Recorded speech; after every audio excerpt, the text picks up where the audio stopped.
know, nonstop Vikings talk. It's Purple Daily on Score North and ScoreNorth.com. Purple Daily, presented by Surly Brewing Company. Yep, and welcome into the most fan-friendly, interactive show and therapeutic show, quite frankly, in Minnesota sports. This is Vikings Vet Line, presented by Surly, presented by TCL.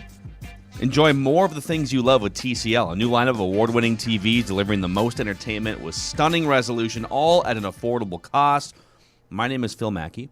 Declan Goff is our executive producer, and Judd Zulgad is hanging out at U.S. Bank Stadium, where the Vikings just completed a double-digit comeback, the third successful fourth-quarter comeback of the season for Mr. Game-Winning Drive, the Dagger Doctor, the secondary slayer himself, the fourth-quarter pharaoh, Kirk Cousins. Probably could have hit Justin Jefferson wide open on that. He had like three wide-open receivers to choose from. Of course, Robot Cousins finds K.J. Osborne instead of Justin Jefferson for the Randy Moss record, but I digress. We're going to turn the show over to you guys, Vikings fans. And this, I'm sure people will comment on today's game, but like we really want this show to be all about the future of Vikings football. What would you do at GM, at coach? What would you do with the quarterback? How would you want to see this thing play out over the next few days and the next few months to get the Vikings back into a contender mode sometime either in 2022 or sometime soon? But let's throw it to Judd here real quick. We'll go around the room real quick, and then we'll turn over to the fans here. Your main takeaway after absorbing the final game of the season for the Vikings? Thank God it's over. I'm glad it's done. That was a brutal game to have to watch. The Vikings ultimately get the win. They cost themselves a draft pick. But, yeah, I'm just glad it's done. There was literally nothing. Once Kellen Moore was made inactive, there was nothing I needed or wanted to really see. And so the quicker that game between two bad football teams and one probably terrible team got done, the better. End of Judd's statement. Yeah. Declan? My initial one is you coward, Mike Zimmer, for not figuring out a way to get Justin Jefferson the football to break the record. That's just my first little initial takeaway from this meaningless game. But to echo what Judd said, let's turn the page, man. It's time to start a new chapter of Vikings football. I think when we look back on this other chapter, it'll be honestly more of an appreciative factor of Mike Zimmer. I saw that kind of like a very unique photo of him just sitting on the bench pregame, kind of taking it all in. Probably as the last time as head coach of the Minnesota Vikings, but it's time to turn the chapter. It's time to turn the page. Let's write a new book, and let's look on to 2022. Yeah, I would say it's been 8 years of respectable, mostly winning football, although they haven't been above 500 in like 700 days. But for so many reasons, I am just ready for a new era. I'm ready for a new coach. Judd's been reporting, and saw Jason Lockenfora, that we're probably going to see some changes here in the next 24 to 48 hours. We'll find out what those look like exactly, but I'm just ready for a new era of Vikings football. And with that, I think we should line up you guys and your takes here for the next hour, 2 hours, whatever it is, however long you guys want to go. This is the most fan-friendly, interactive show. You guys have helped us go to new heights as a show, Purple Daily and Vikings Vent Line this year. We appreciate you helping us get to 20,000 subscribers on the Purple Daily YouTube channel. If you are watching us today, please click subscribe and the like button so we can help spread the word about this Vikings community. So, Declan, who do we got first out of the gate here on Vent Line? Yeah, let's go to Jonathan. Jonathan, welcome to Vikings Vent Line. Where are you calling from, man? Thanks for joining. Call from New Jersey. What an honor to be leading off the show today. What do you call it? Love what you guys do. Loyal listener. I can't sing you guys enough praise. I'm always promoting you guys to any new Viking fans that I meet, trying to get people off of, I guess, K-Fan, who I've never listened to before. So thanks, Jonathan. Appreciate it. Of course. All right. The one thing I want to say is this. I mean, what a total waste today was to take all the joy out of like the last meaningless week of the season. And like, you're not going to play Kellen Moore or whatever for this worthless game. I don't know, just so Kirk can improve upon his numbers, for Zim to get one more meaningless win, so his resume looks better. But what bothers me is the fact that and I agree with you guys that this thing has gone stale. I'm ready for a new era of Vikings football. But the fact that Spielman is safe, I don't understand how this guy is Teflon. Where you look at his track record of I don't know how long he's been in charge for. The offensive line is still questionable. I mean, yes, they have a couple of nice pieces, but overall it stinks. The D line is obviously regressed. You look at also, this is the end result of his whole overall philosophy. It doesn't work. The constant trading backwards, where they're giving up value just so they can get his 15 picks per year. None of them work out. So it's such an indictment against this guy. And then you look at all of his first round busts. Gladney, Treadwell, Bradbury, and then on top of all that, you look at all the reckless trades where this guy doesn't look like he has a plan. Where he's panic trading for Ngakoue, Chris Herndon, who's the other guy, Kerry Vedvik, years ago. It's just, but then he's a spin master where he'll say, okay, I traded away my 4th round pick to get Kerry Vedvik or whatever it is, but then he'll trade back in this year's draft to be like, oh, see, I got that pick back. But it's like, I'm just so sick of it. Of the constant going backwards, the low expectations. Of course, Kirk was going to ball out today in the second half. There was no pressure on him. The first half, I think I tweeted at you guys, 22 yards on 18 plays in the first half. Like, not his fault. Not his fault, Jonathan. It was not his fault. It's never his fault. It's never mediocre Kirk's fault. That's what I call him, mediocre Kirk Cousins. So, anyways, guys, keep up the great work as always. Thank you, man. Great. That's a great way to lead off there. Jonathan, just bringing the heat right off the bat here. Can you, real quick here, Judd, I know you guys did an emergency episode yesterday when the Lock and Foro report came out from CBS that the Vikings are looking to fire Mike Zimmer and potentially relocate Rick within the organization. Can you just real quick for this audience add some color to that for us? Yes. So, and we've basically been talking about this potentially happening, I think, since early in the week. But what it looks like, and Jason La Canfora, CBS Sports reported this, Zimmer is now. It sounds like he has not been told yet, but basically knows. He was taking selfies on the 15-yard line with his son after the game. By the way, so. I also heard that he basically told his coaches before today's game, I have not been informed, but we're going to be let go. The most interesting thing that remains to be seen, though, is it remains to look like, and this goes back, Phil, to the early December Jeremy Fowler report. It continues to look like Rick Spielman will not be fired, but there's a very good chance he will be promoted up and out of the GM chair to like a president title of some sort, and a new GM will be brought in. The question is this, and this is what we don't know. How much say will Rick have in his replacement? And that's being debated, and it sounds like there's a chance that he is going to have a say in picking the GM, who I think then would pick the coach. But that's where things stand now. I would guess that at some point this evening it will probably get out that Mike has been fired. The Spielman one, though, is where we don't know exactly how that's going to play out. Yeah.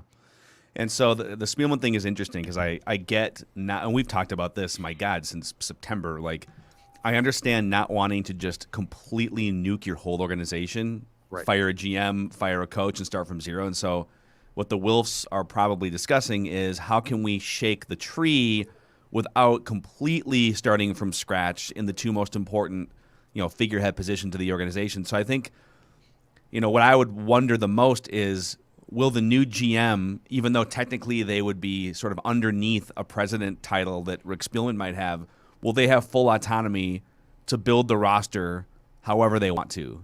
And is Rick just going to be basically a highly titled internal consultant? Correct. Or a president of some sort who the GM would have to report to? And do you want Rick involved at all, Phil, with that job, especially picking the guy that replaces him? Because then is that potentially a friend of Rick's? Like, there's a lot of uncertainty here that's going to need to be cleared up in the coming days. That's really going to be important for how this organization charts its path. Yeah. So that's the latest. That's the latest from what Judd's hearing from the report that Jason La Canfora put out last night. And I'm sure probably before people go to bed tonight, there will be at least some news trickling out or reports or credible speculation from some of the NFL insiders. All right, Declan, who's next on Vikings Ventline? Let's go to Keenan. Keenan, what's up, man? Welcome to Ventline. Where are you calling from? I am in Cold Spring, Minnesota. Nice. Dude, that stash is just absolutely on point, man. Nice work. I appreciate that. So first, I want to start off. I'm kind of glad we finished with a win, but also like not at the same time. Like, I don't really know how I feel about it. I'm bummed that we're going to be drafting a little bit higher now, or sorry, lower.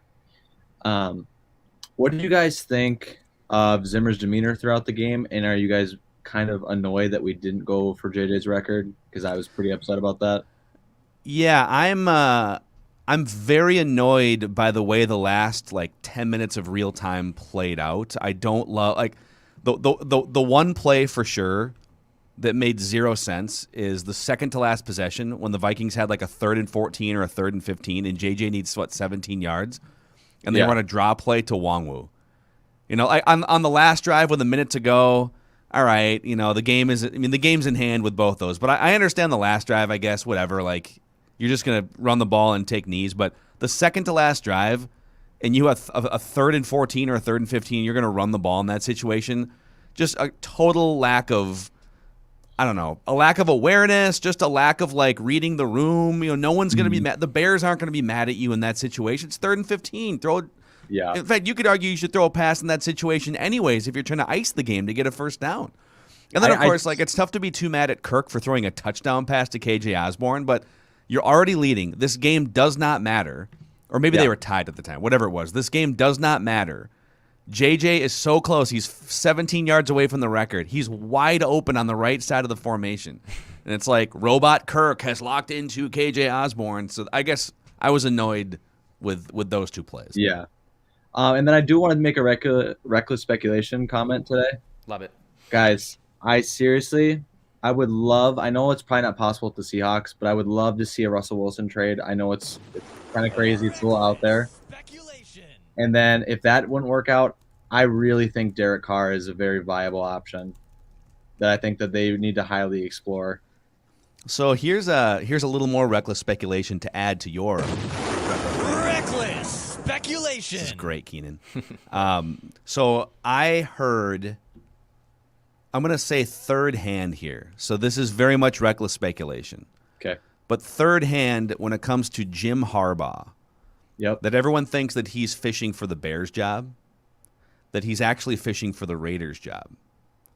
And if he winds up getting the Raiders job, and it sounds like maybe this is all just, he's going to wind up just getting more money at Michigan, but if he does go to the NFL, it sounds like the Raiders are the team that he's looking at.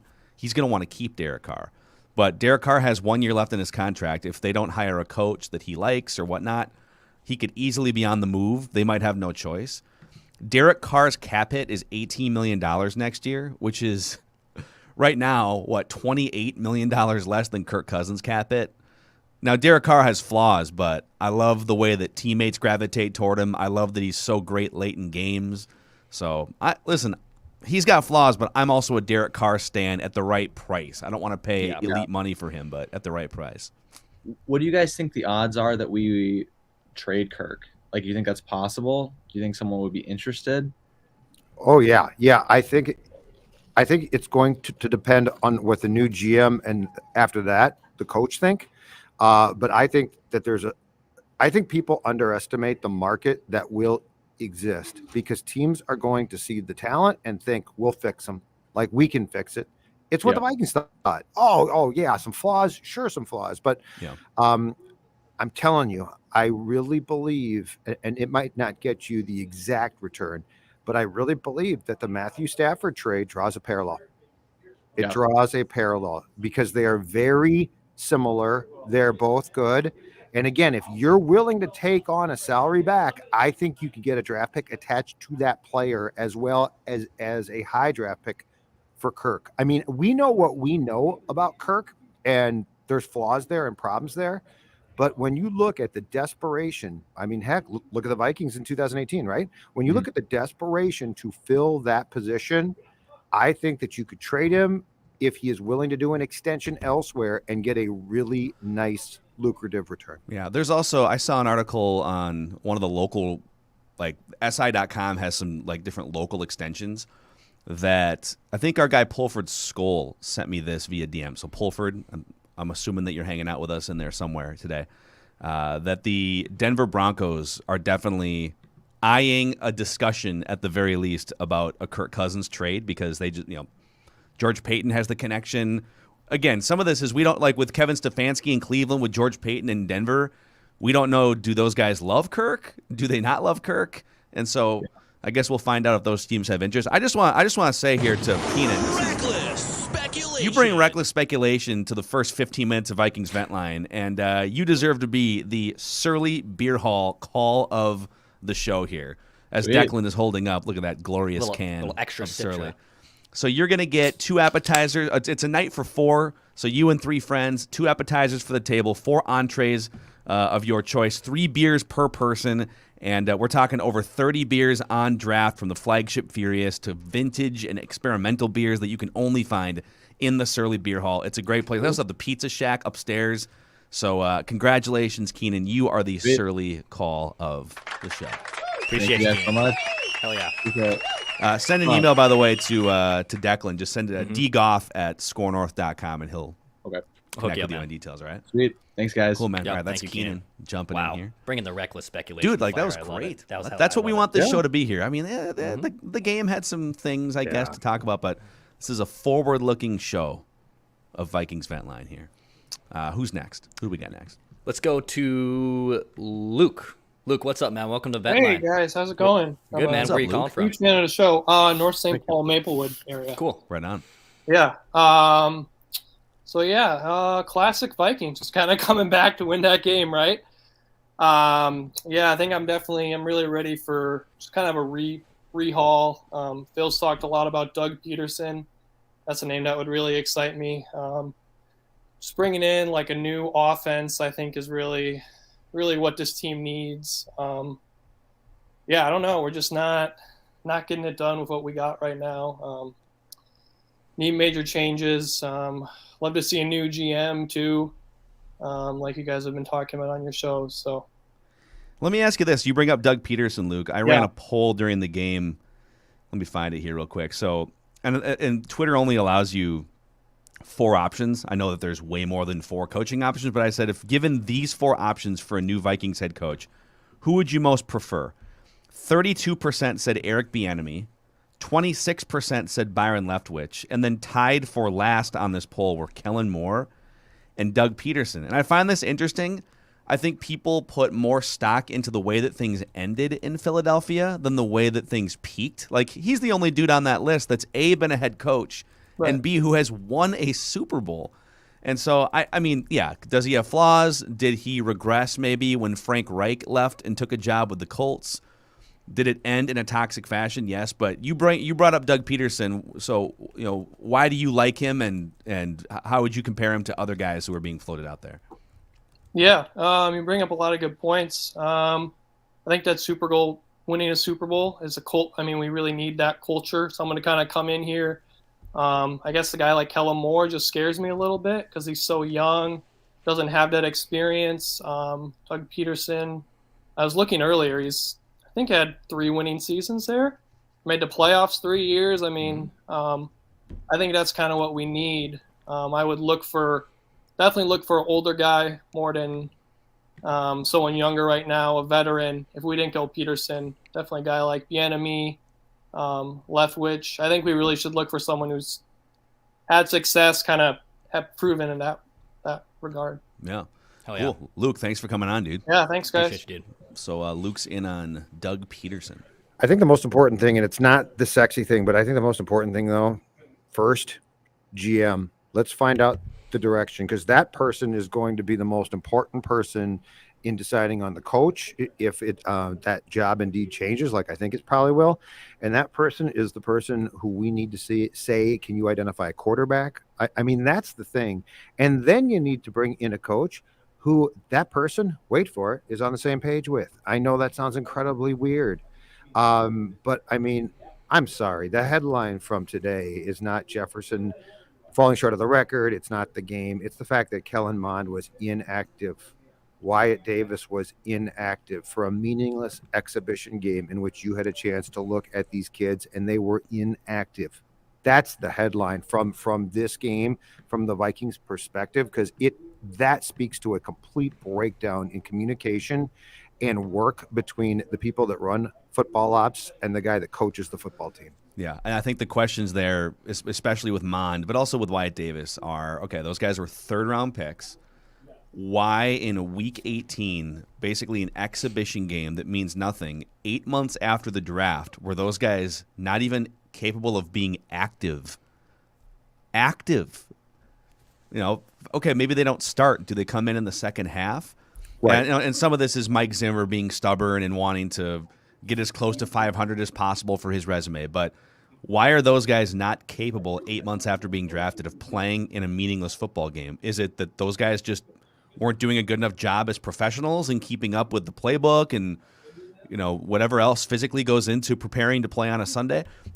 Are they just whiff draft choices? Did Rick Spielman just completely whiff on those guys? Or did the coaching staff do a poor job developing and getting those guys ready and molding those guys? And it's probably some combination of all three, but I don't trust this coaching staff right now to have been molding young offensive players when they've been trying to put out fires all year with their own starters. Yep. And I know that they came back and won, but also let's not forget the first half of this game, which was abysmal, was an invitation to get Cousins hurt. Totally. They were teeing off on Kirk the entire first half. And at that point in time, common sense says this makes no sense. We have to stop this. By the way, Mike Zimmer is speaking right now to reporters. He's very chippy. He's lashing out. We will keep you guys posted on the highlights. Oh, he's lashing out? He's lashing out.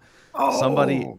He said he doesn't care about records when asked about Justin Jefferson getting close to Randy Moss. He was asked about his job status. He hasn't heard yet. It's not my choice, not my decision. Then he claps back at the reporter. I haven't heard about your job status yet either. So I knew what happened. I wish I was there. I'm so missing this. Dude, you go ahead if you want to go down if you want. I mean, yeah, no, we can turn to Vikes fans. No. It's too late. Okay, fine. Okay. All right, who's next? Vikings vent line here. All right, I'll watch it. Let's go to Tone. Tone, what's up, man? Welcome to Vent Line. Where are you calling from? From St. Louis. Nice, man. What's going on, man?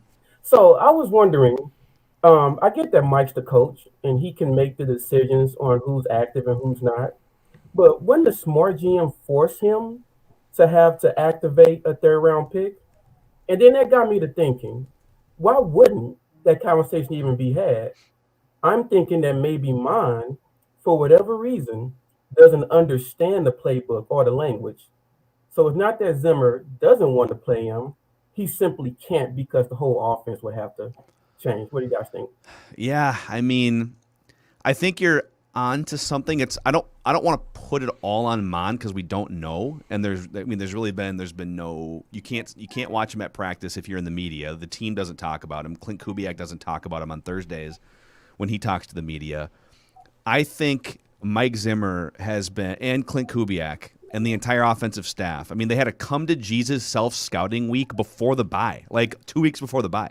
I think they've been so caught up in trying to claw their way back to 500 and get in the playoff hunt and maximize the current offense that they just haven't had time to devote to developing Kellen Moore. Like it's not like this well-oiled offensive machine and you can take an extra hour a week to like. Do you think Mike Zimmer has spent even 5 minutes one-on-one with Kellen Moore this season?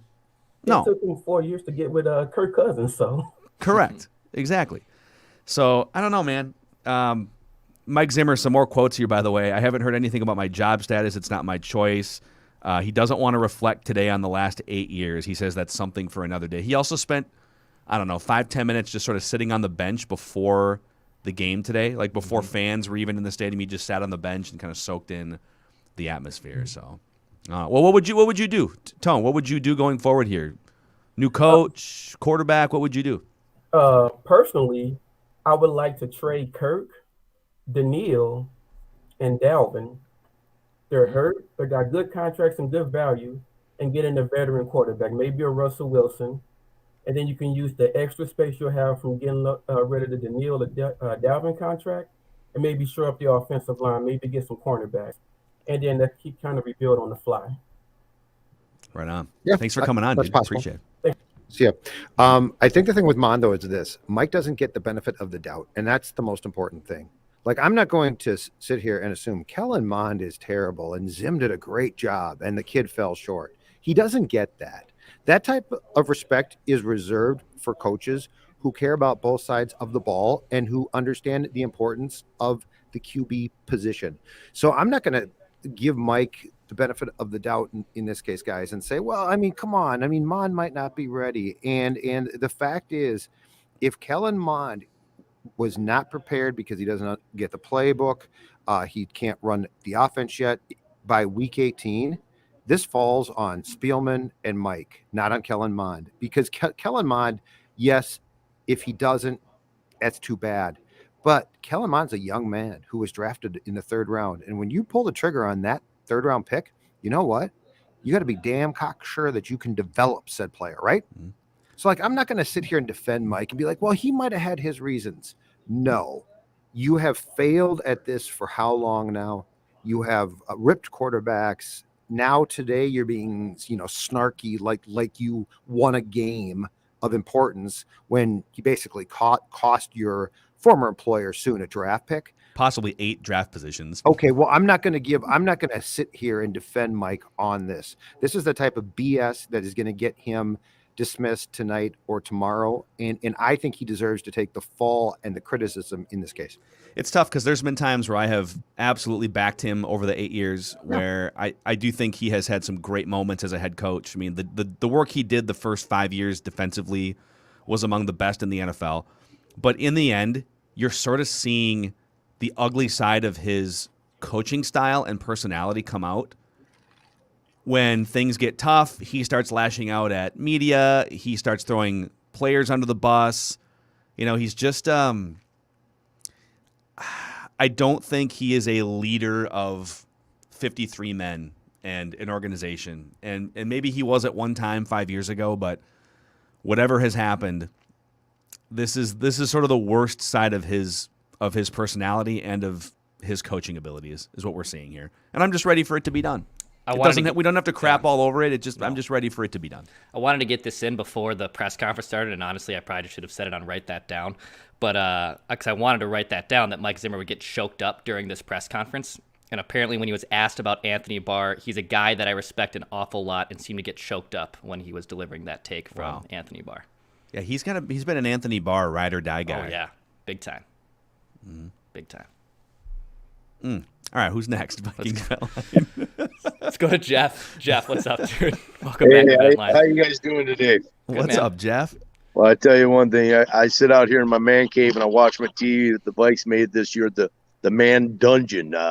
Very depressive this year. And, I'm Judd's age, so I've seen a lot of the Vikings over the years. Let's just say that. I'm from the Sioux Falls, South Dakota area. I tell you one thing. I don't want whether it's, Seattle's quarterback or Las Vegas. I want us to draft a young guy. Yeah. I want that cheap contract. I loved, rooting for Culpepper, and I loved rooting for Bridgewater. I want our own. I want us to go young in our own, whether that's Mond or whether that's somebody this year. Yeah. I want us to go young. So Jeff, because a lot of people would respond to you by saying, well, be careful what you wish for because you could get a Christian Ponder. So how do you react to that? How I react is, I remember the Christian Ponder years as well. But we still got in the playoffs, right? Yeah, we can build a team around it.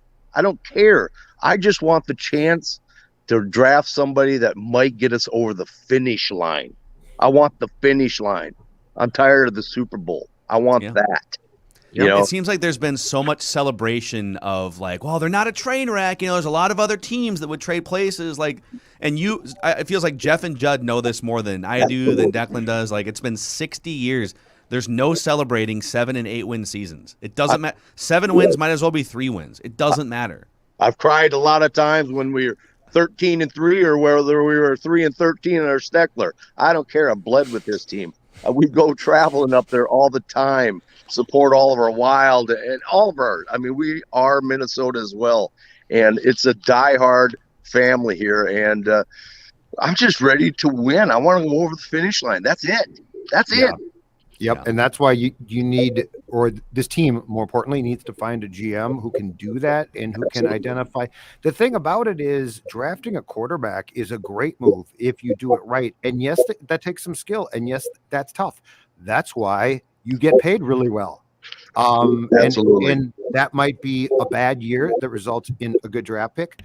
that might be taking multiple picks of your own and trading up. But I mean, but to find the quarterback, you need the right person in charge of personnel. And I feel like that's where this whole thing is really largely hit a wall. So, and that's why I don't even want to reshuffle, whether it's Coach Peterson and the new old GMs. I want some new ideas. I want to start looking forward instead of reshuffling all this old junk. I want us to be aggressive. I hope the Wilfs just say, we got a clean house all the way around, and let's try somebody young that has some different ideas that might actually put us over that Super Bowl. I'm just so tired of, you're still a loser fan, Yeah, Jeff, I'm going to give Jeff the round of applause here, man. Speaking on behalf of all of us. Of the Judd generation of fans. Thanks for coming on, dude. Thank you, man. We'll hear from Jeff again, I hope. Let's keep it rolling here. Vikings Vent Line, please click subscribe if you are watching us on the Purple Daily YouTube channel. Click the like button so we can spread the word about this therapy session here, even though they won today. Oh, yeah, they won today. That's great. But this is a look ahead, look forward show. How can they build back to being contenders at some point? What would you guys do? Coach, quarterback, GM, tell us what you would do. Let's go to Ian. Ian, welcome back to Vent Line. How are you? Hey, I'm doing great. How are you guys? What's up, Ian? Not much. Well, I don't know. I just want to start out by saying that my heart goes out to Justin Jefferson. And I do really think that it is a big deal because this is the future of your team and this is your star player. And I mean, as much of a, distraction, whatever, the Rashad Breeland with the tweets and everything, I think this was a bigger middle finger to the fans possibly than we've seen all year when Zimmer just decided to take a knee on the last play. And I'm just curious to know what the thought process behind that might have been. Like, are you not trying to injure your guys because you played them in a meaningless game the entire day anyway? Like, I don't know. It's just, to me, it was like, it felt like one last Zim putting his, foot down. And my heart goes out to him because Zim might have not cared about that record. But I'll tell you something, that the entire defense that played their tail off for, the second half of that game, and it was so obvious that they were all rallying, trying to get him that record, they cared. So I don't know. It just, I think, underscores a big disconnect. There was a lot today. I thought that there were like 3 or 4 things that I thought were Mike on his horse leaving town with the extended digit. Here's what I don't get to though. So let's forget the second half when they didn't get him the ball a bit more to get I think it was 17 yards short. Is that correct? Yeah. Let's go back to the first half. What the hell was that? Just from the whole I mean, that was a disgusting display of not caring. They were as checked out as you could possibly be. I mean, why wouldn't you have spent the week if you were the offense coming up with a plan? Like what's a win? Jefferson and the record, right? Like that's a win. Like that's cool. As far as I know, he's a well-liked kid. He works his ass off. Like everything about that screamed, let's get the wins that we can get. And I think it would have been a major win to have had a plan to celebrate. We are going to get you that record. So explain to me, the first half was crap. I thought it was unprofessional. And that's one of the first times this year I thought they completely quit. I thought that team quit. Now they came back, and of course they rallied. They came back with the furious rally like my favorite hockey team used to, but that's a bunch of BS by that point. So I'm much more concerned about the entire thing and just them being a team, because being a team would have been to say, let's focus on that record. That's a really cool thing. This kid deserves it. How can we do that? And instead it becomes this story that they came up short. And to your point, when Mike had the chance and Clint had the chance, and probably Kirk to a certain degree, they sort of just like, oh, okay, we can't get it now. Real quick here too on the Zimmer thing. So Ben Gessling has a slightly more detailed account of the back and forth. So he said he knew Justin Jefferson was close to Randy Moss, so he knew that he was aware of the record. But, quote, I don't care about records, I care about wins. The follow-up question was, did Jefferson care about the record? And Zimmer said, quote, you'd have to ask him. So it's just more Mike Zimmer petulance here. And that's the disconnect. And this is where he loses guys, right? And Alex Boone has been very open about. Alex Boone played for Zimmer for a year, and has been very open about this on the Tuesday episodes of Purple Daily, that Zimmer has this sort of my way or the highway. This is what we're going to do, whether you like it or not. And sometimes you have to do that as a head coach. But in today's case, a meaningless game, Justin Jefferson, you're going to play him.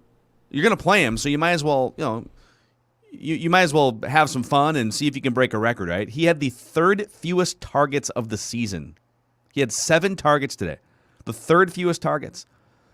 So again, you might not care about records, but your team cares about those things in the absence of a meaningful actual game in Week 18. And when you get up front, and it doesn't matter anymore. He's going to get fired sometime in the next 24 hours, so it doesn't matter anymore. But, that is how you lose guys, and that is how – to me, that's a great example of why he's just not in tune with players as much as maybe he was a few years ago, or maybe he got away with it more a few years ago because their defense was so good. I don't know, but that rubs me the wrong way. Today, though, was I'm being fired. I know it. Screw you. This was an entire thing. Kellen Moore, inactive. That's a screw you. He feels persecuted, and so he's going to get back. And this is where Mike has gone, which is a shame. It's not fair. It's not right. But if Mike ever had designs, in my opinion, of being a head coach again, the last few weeks have cost him that, because Agreed. I would not hire him for a second, given what I've seen is if you're not going to play my way, and if I'm going to be fired, I'm going to get you. And that's what he did to Jefferson. That's what he did to Mond. And again, I think the first half where this team quit was basically them saying, whatever, bleep you. And I think the sad part too, again, and Judd, I think you brought this up, is that Mike Zimmer, for the first part of his tenure, was a very good coach, and he was bringing fresh ideas to the team. And, all of that seems to just get more and more buried, especially as the season has gone on. And then you just put this exclamation point on it. And to me, it's baffling that as a coach, from his perspective, it's like, okay, you've got your way of doing things. I understand that. And, it's your way or the highway. But, for this fan base, I think up until this season, we sort of looked at him as one of the greatest Vikings coaches of all time, in a top 5 conversation for sure. And, just to sort of go out on that note, you could have gone completely the other way, and he just didn't. So, Yeah. Ian, great stuff, man. Thanks for Thank coming you guys. on. I appreciate it. Vikings event line here. By the way, I think I'm seeing this correctly. So the Steelers won. The Colts got smoked by the Jaguars today. I think if the Raiders and Chargers tie tonight, then they both get in and the Steelers are out. I know that's not going to happen, but could those two teams get together and say, let's just take knees for 3 hours on national TV on NBC tonight? If we tie, we're in. Let's just take knees, 0-0, go into overtime. Could you imagine? No, I can't. But I'm here. It's a fun thought. I like the thought. I think they're probably going to actually play football. I think your heart's in the right place on this. Who's next, Declan? Vikings vent line. Let's go to loyal listener Ben in Florida. Ben, what's up, man? What's up, Ben? Hey, real quick on the Chargers and Raiders games. I'm with you. I don't see that happening. I can see Goodell stripping the owners of their teams if they do that. But first of all, I just want to say, Score North, you guys do a fantastic job of looking at the Vikings through the eyes of winning championships. And I don't understand why you get so much flack and hate from some fans on that front. And number 2, Mike Zimmer. Look, it ended poorly, but this is just me. I think that Zimmer has a potential case to go into the Vikings Ring of Honor when it's all said and done. I think he's the 3rd best coach in franchise history, and we're not going to remember all the bad stuff. We're going to talk about, hey, remember 2017 when they won 13 games and had a dominating defense, 2 division titles? We're going to remember that. And number 2, I am low-key sick of these diehard Kirk Cousins fans. I'm tired of them. They come up with everything of reasons that the Vikings shouldn't trade Kirk Cousins. I'm like, dude, did you not watch the first half? And they say, well, the line couldn't block. It doesn't matter. That's a pattern. I'm sick of Kirk Cousins fans. I'm sick of them. I'm tired of those people. So, and they say, well, we could lose. Well, we could have a Christian Ponder. For every Christian Ponder, there's a Patrick Mahomes or Russell Wilson. Just draft a guy and try it out. They act like Kirk Cousins is their only solution to the quarterback, to their quarterback problems. And I low key do not like that at all. That is a defeatist attitude. There's a few common traits among the people that just die on a hill every week for Kirk Cousins. And one of the biggest ones is they think that if you protect him and if you give him weapons and if you give him a defense, then look what he can do. And it's like, yeah, but you could literally apply that logic to any quarterback in the NFL. And that's not the reality of how the NFL works, especially in the hardest games on the road against the toughest teams, the playoffs. You're not just going to get 3 hours of a magically clean pocket and perfect circumstances. If you're paying a quarterback 20% of your team's salary cap and he can't rise above pressure, he can't extend a play with his legs, he can't put a team on his back on the road against a playoff team, right? Like maybe even 2-3 weeks in a row. Then I would rather get cheaper at that position and build out the rest of my roster. I mean, it's like there's nothing to even debate anymore. No one's saying he's garbage. No one is saying that he's not accurate or that he's not capable. He's just not worth 20% of the salary cap. You can't win a Super Bowl when your roster is constructed this way. And I think the Vikings are showing you that the last 2 years on the field. Like, it's right in front of you. Yeah, they have decided in their minds that moving on from him is the worst thing that can happen to the franchise when it's actually the opposite. Yeah, what are you clinging to? Yeah, that's the thing. It's like, well, you better be careful what you wish for. Oh my God, what, the Vikings might be below 500 for 2 years? Wait. The Cincinnati Bengals moved on from Andy Dalton and they got Joe Burrow. Come on. Smart move, huh? Give me a break. Give me a break, man. Here's the problem, though. The Cousins stands think that this is all about Kirk. It's not. I am in favor of major changes here. So it's not just well, get rid of Kirk and you're going to win a Super Bowl. No. Coach has to go. I think the GM has to be changed. If not, just Rick just flat out goes. Kirk needs to go. And then you got to look at a lot of players that this town likes. And some of them have to go too. So like this is I think there's this weird fixation on, well, let's just talk about Kirk. No, I'm talking about this thing didn't work for the last 4 years. It didn't work. Kirk was a piece of the puzzle that needs to be eliminated. I agree with that. But I'm also, as much as people complain, I'm talking about you got to take a long, hard look at Thielen, at Harrison Smith, at Dalvin Cook, at a lot of guys. I mean, there are a few guys here, i.e. Justin Jefferson, who's magnificent and should get a long-term contract and hopefully stay a long time. But there's a lot of guys who are very good who might be at the end here. So like this is not just a Kirk debate.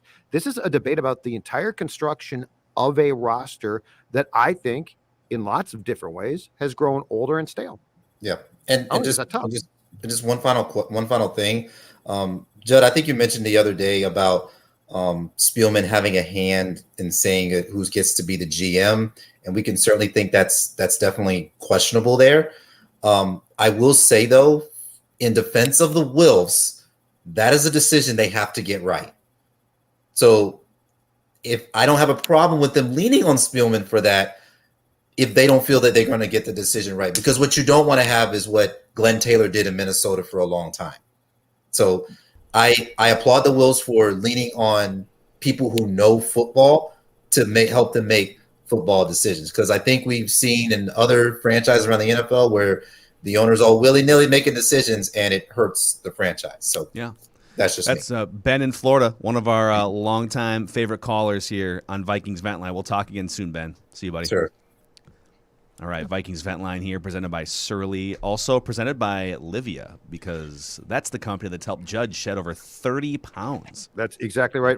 My friends at Livia Weight Control Centers have helped me go from approximately 240. I am down around 208, so 30-plus pounds on my way down to 200 pounds, and I will stay there.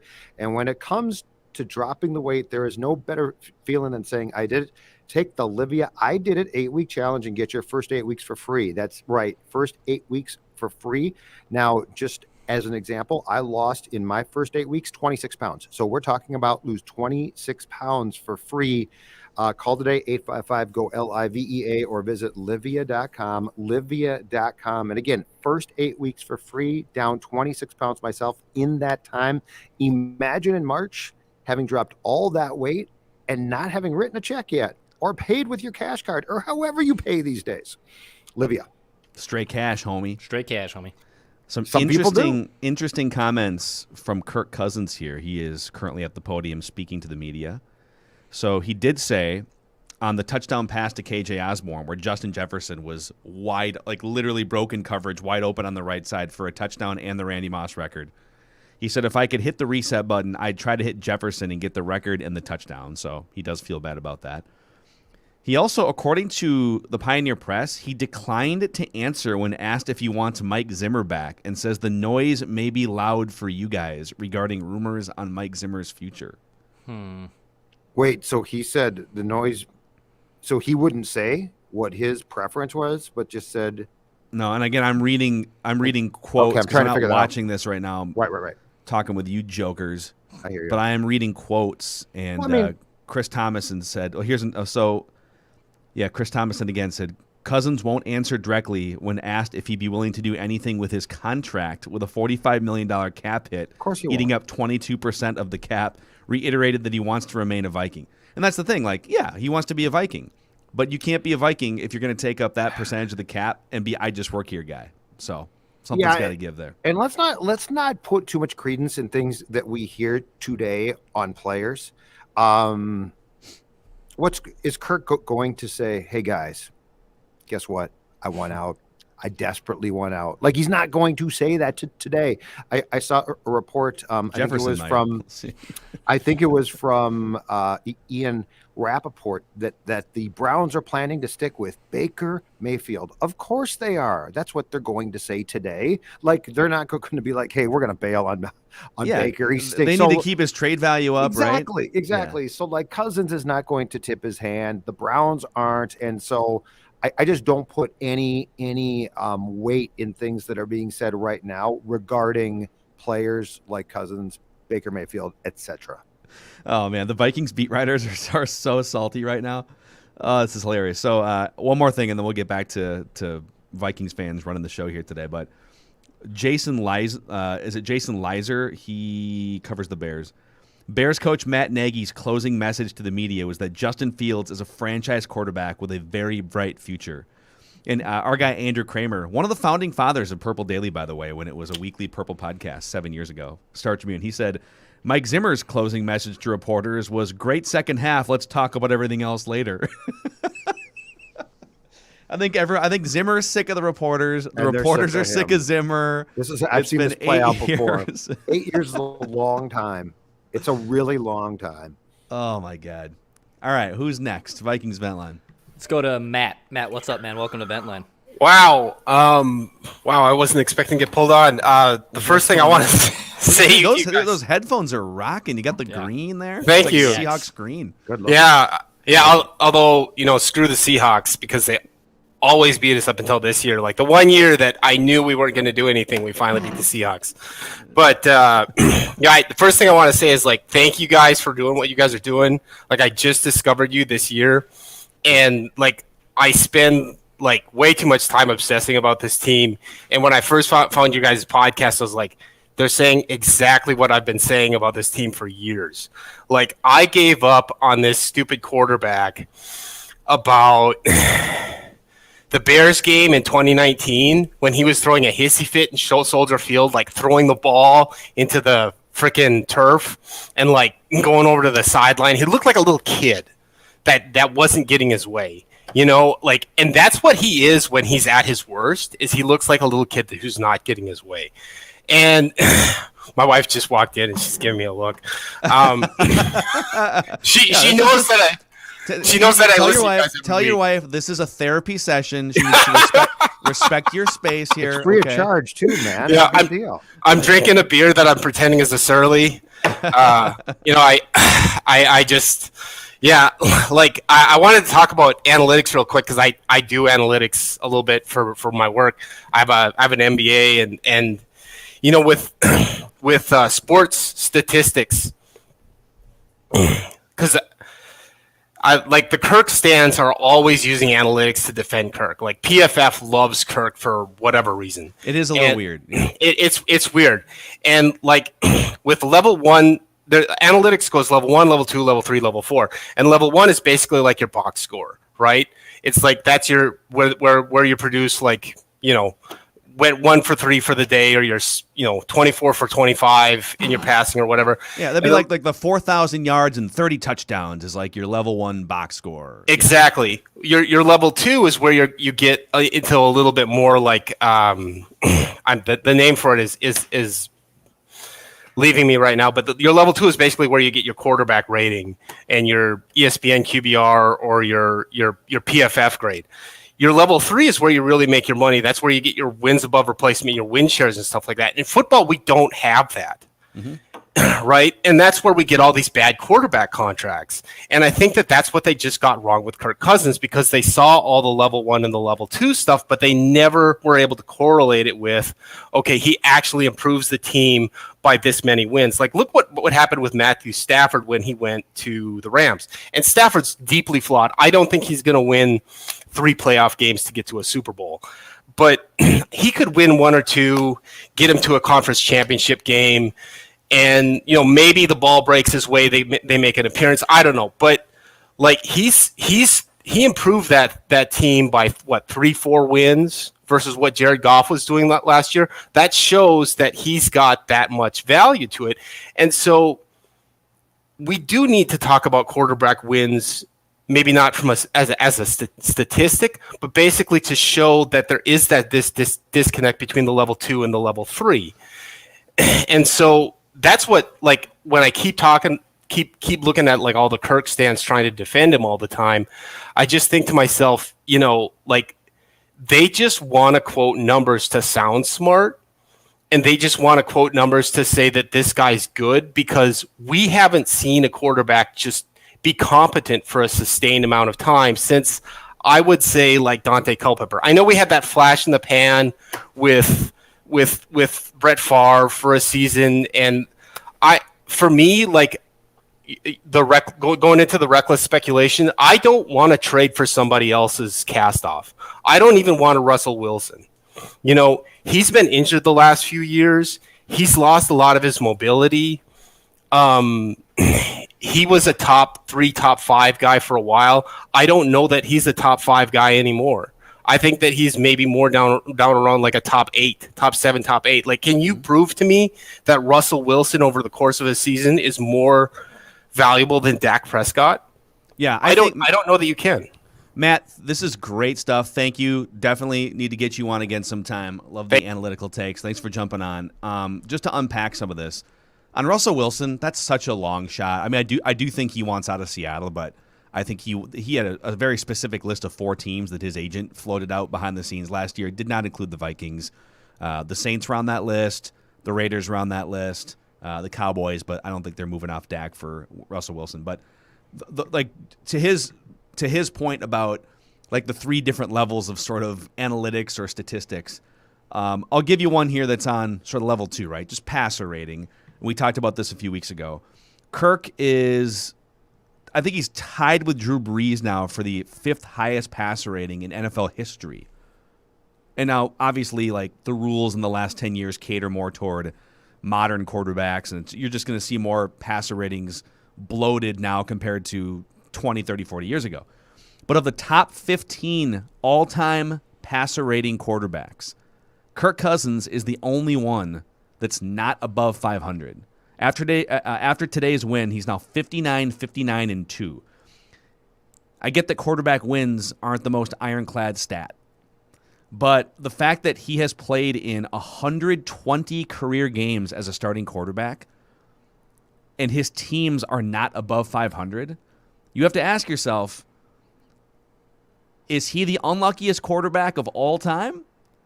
Or is he the common denominator, and there are things that you don't quantify with stats that he is deficient at that prevent his teams from winning more often than they do? And I tend to believe that, and some of them are right in front of your eyes, like the way that he performs late in games, the way that he performs against pressure or blitzes, the way that he can't win in prime time, like all these things. You can't just keep blaming everything else around him when he has been the common denominator on mediocre 500-ish teams for 10 years. What I find to be really intriguing, too, is, and I wonder now, in retrospect, in 16 and then into especially 17, how much these guys actually scouted Kirk, because it doesn't take a long time of watching him to realize the good and the bad. And he is a statistically proven QB. I also think it becomes very crystal clear, unless you are a huge fan of his in particular, that he is not a winning player. He's just not. And that doesn't take a stat. That is with your eyes. You can see there are some guys who have the it factor, and there are some guys that don't. And Kirk lacks that. I mean, he clearly lacks that. And I'm talking about scouting him on the sideline. I'm talking about watching him in press conferences. I'm talking about everything that you see. And I'll go back to what I've said since I think almost day one. He is playing the role of a position how he thinks it should be played by an actor. Yeah, He's high floor. He's high floor, low ceiling guy. He's a Toyota Camry. You know, it's going to get you some good gas mileage. Reliable car. You know, it's probably not going to break down as often as other cars. You can probably drive it for 10 years and be pretty satisfied. But you're probably not going to win a NASCAR race. You know, I mean, Pat Mahomes might crash more often, but he's also going to drive 210 miles an hour around a corner when he needs to, right? And he's got the factor, man. I mean, Pat Mahomes has the it factor. He's gravitated towards by his teammates. People like him. He is a guy who, when he's going well, is unbelievable. And look, I mean, Kirk's just not. Kirk would need to be, the thing with Kirk personality-wise is for him to be like ultra successful, he would need to be Rodgers. He would need to be, because Aaron's a weird dude too. I'm not going to, try and sit here and spin him as being Mr. Normal. He's definitely not. But he's so good. He's so good that he overcomes the deficiencies of his own personality type. And if Kirk had that, it'd be great. He'd be fantastic. But that's a huge ask. Terry Schmidt in the YouTube comment section here on the screen. Kirk brings a gated community attitude to a street fight. That's a great line. That's a pretty good way to put it. Vikings Vent Line here. Click subscribe if you are watching us on the Purple Daily YouTube channel, and click the like button, please. It helps spread the word about this show as we look to grow it and grow this community of Vikings fans. As we say every show, we just want the Vikings to win a Super Bowl before we die. And so I know some people get a little shocked that we're too negative or too critical. It's like we want solutions here. It's been 60 years. It's time to win a championship. You know, it's probably not going to happen in 2022, but let's take some steps in the right direction to start building this thing back to where it needs to be. Clock is ticking for me, so I'm not happy about this. Another year now, another year down the toilet, no playoff berth. I'm just telling you right now, 53 next year. Tick-tock. 53 going on 70. That's Judd. All right, who's next? Vikings Vent Line. Let's go to Evan. Evan, what's up, man? Not too much, guys. How are you? What's up, dude? Not too much, man. I really what Ben said earlier in the show was really touched me, because I was reading some of Mackey's tweets during the game, and I'm seeing everybody's comments like, just enjoy the game. Why can't you just watch this game and not rip on Kirk? Like, you're so bad. And in my opinion, I was just like, what are you defending? You're defending an 8-9 team that's not good enough, that in its current state has no projection to get any better. There was nothing that we saw throughout this season or this game, because the first half of this game was absolutely terrible. And if Chicago didn't give us the ball 3 straight times in their end of the field on 4th downs, this game could have been over. So I didn't understand them, people trying to defend this current regime. I don't want to give too much of what I want, because I think I'm on Vent Line, or not Vent Line. Write this down this upcoming week, so I have my takes on my predictions. I'll be throwing my touchdowns there. But this regime is just over. I mean, I was looking at the Texans box score, and Davis Mills, who was, I think, either 1 pick or 2 picks right after mine, he threw for 331 and 3 touchdowns. against Tennessee, who's the number 1 seed in the AFC. I mean, I'm not saying Kellen Moore could have done that today, but if somebody who's drafted 2 picks after Kellen is able to go out there and throw for 303 touchdowns, and he can't even get active, I mean, that's a huge indictment on this franchise. Either 1, to pick him, or 2, to not get him prepared to at least be able to play this exhibition game against Chicago. Yeah, it's just more evidence that it's not working as currently constructed. Looking forward to your swings on Wednesday, man. Hell yeah, man. We'll see you Wednesday. Sure. All right, guys. That's Evan. Gonna bring his takes to write that down. I this love week. that. I'm withholding them. That's awesome. That's great. It's a Little pro tease, play, man. It's a That's pro a play. total get it Veteran guy play right at the there. line. That's a get it guy right there. I could tell you what I think, but I'm going to withhold those for my predictions on Wednesday. Justin Jefferson on not getting the record. Quote, "I'm not really tripping." I said that so nerdily. I'm not really tripping. I'm not really tripping. I'll try to get it another time, he said. Yeah. Oh. That's a man that knows change is coming. Yeah. Because I'm guessing he wouldn't be that calm and polite if he thought everyone's coming back. Yeah.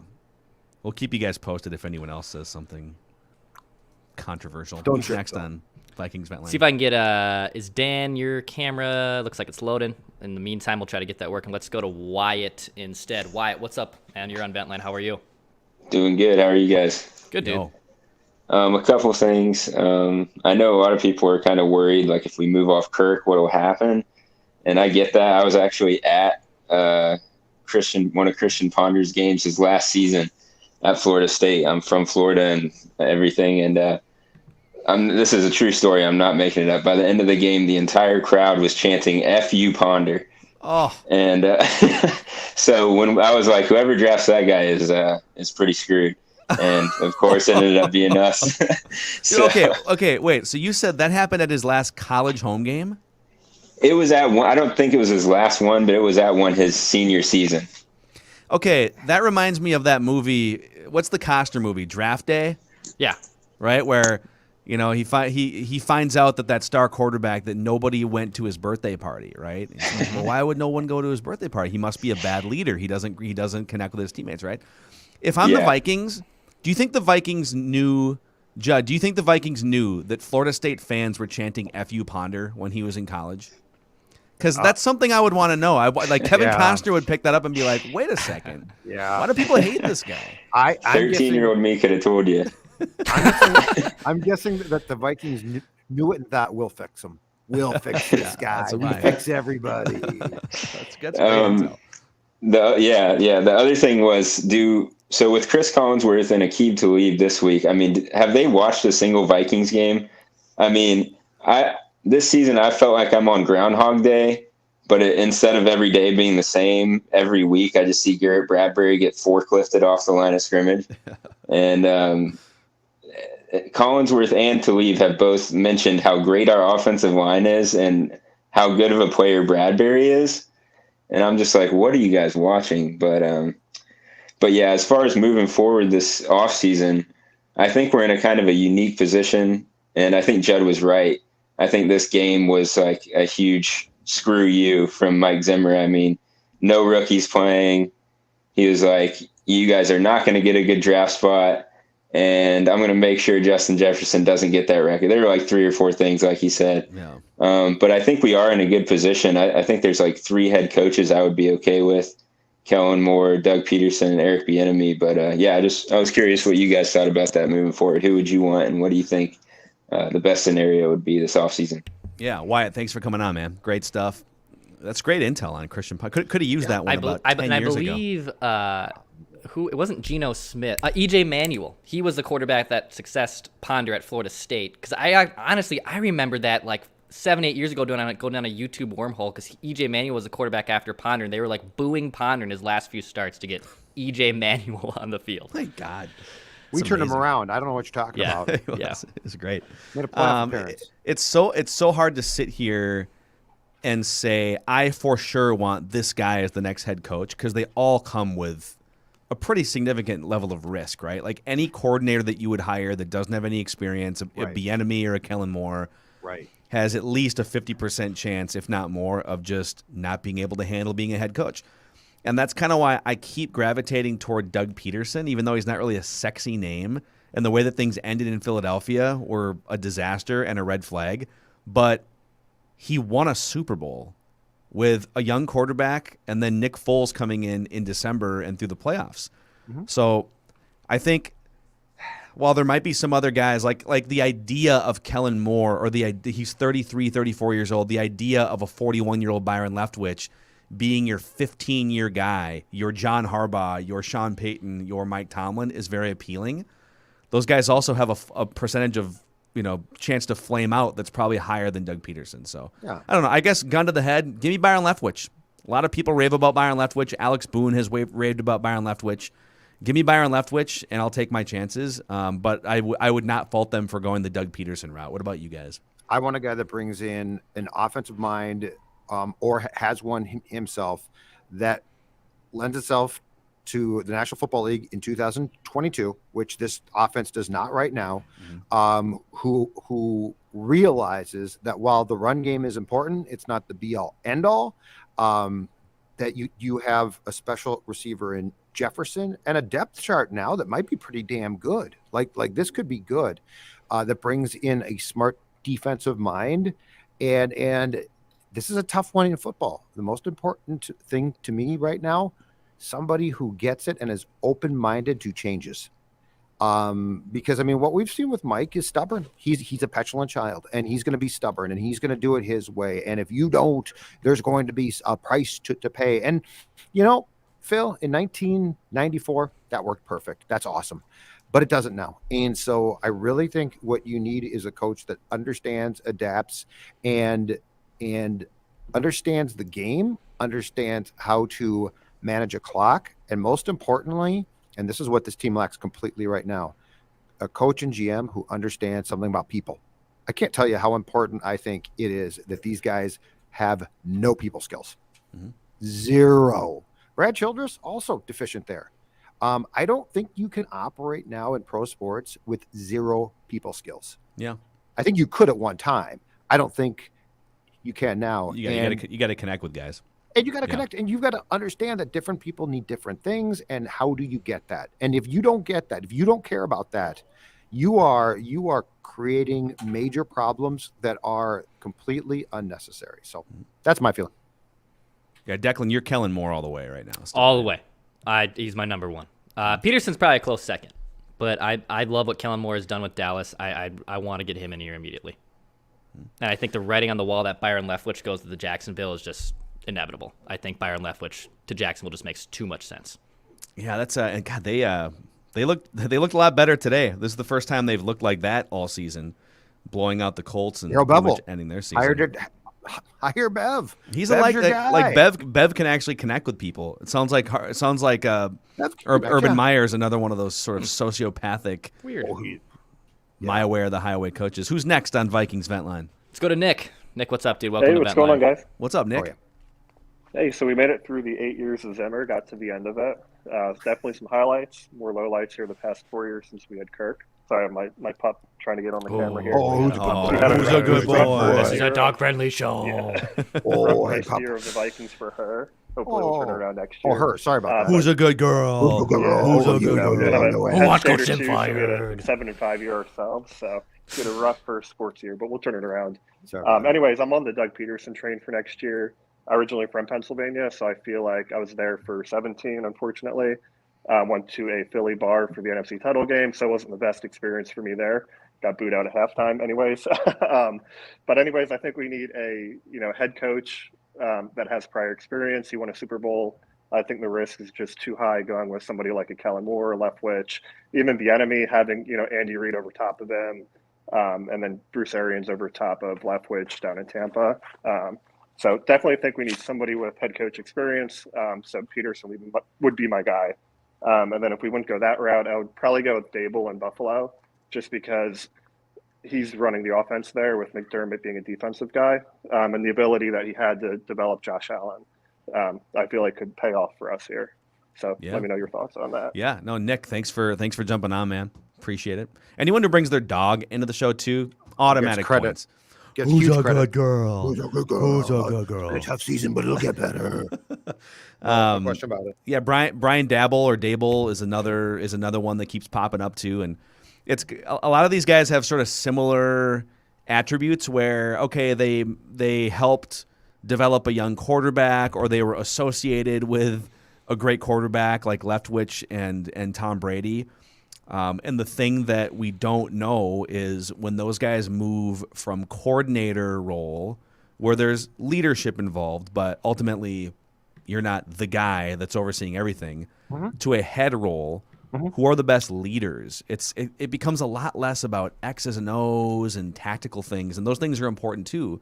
And it's about culture setting, and it's about hiring and all these other things that these guys maybe have no experience with. And this is why it's so important and imperative that you team the right GM with the right coach. Because I don't think it can all be dumped on, or I don't think it's smart, unless your name is probably Bill Belichick, to dump this all on one person's plate.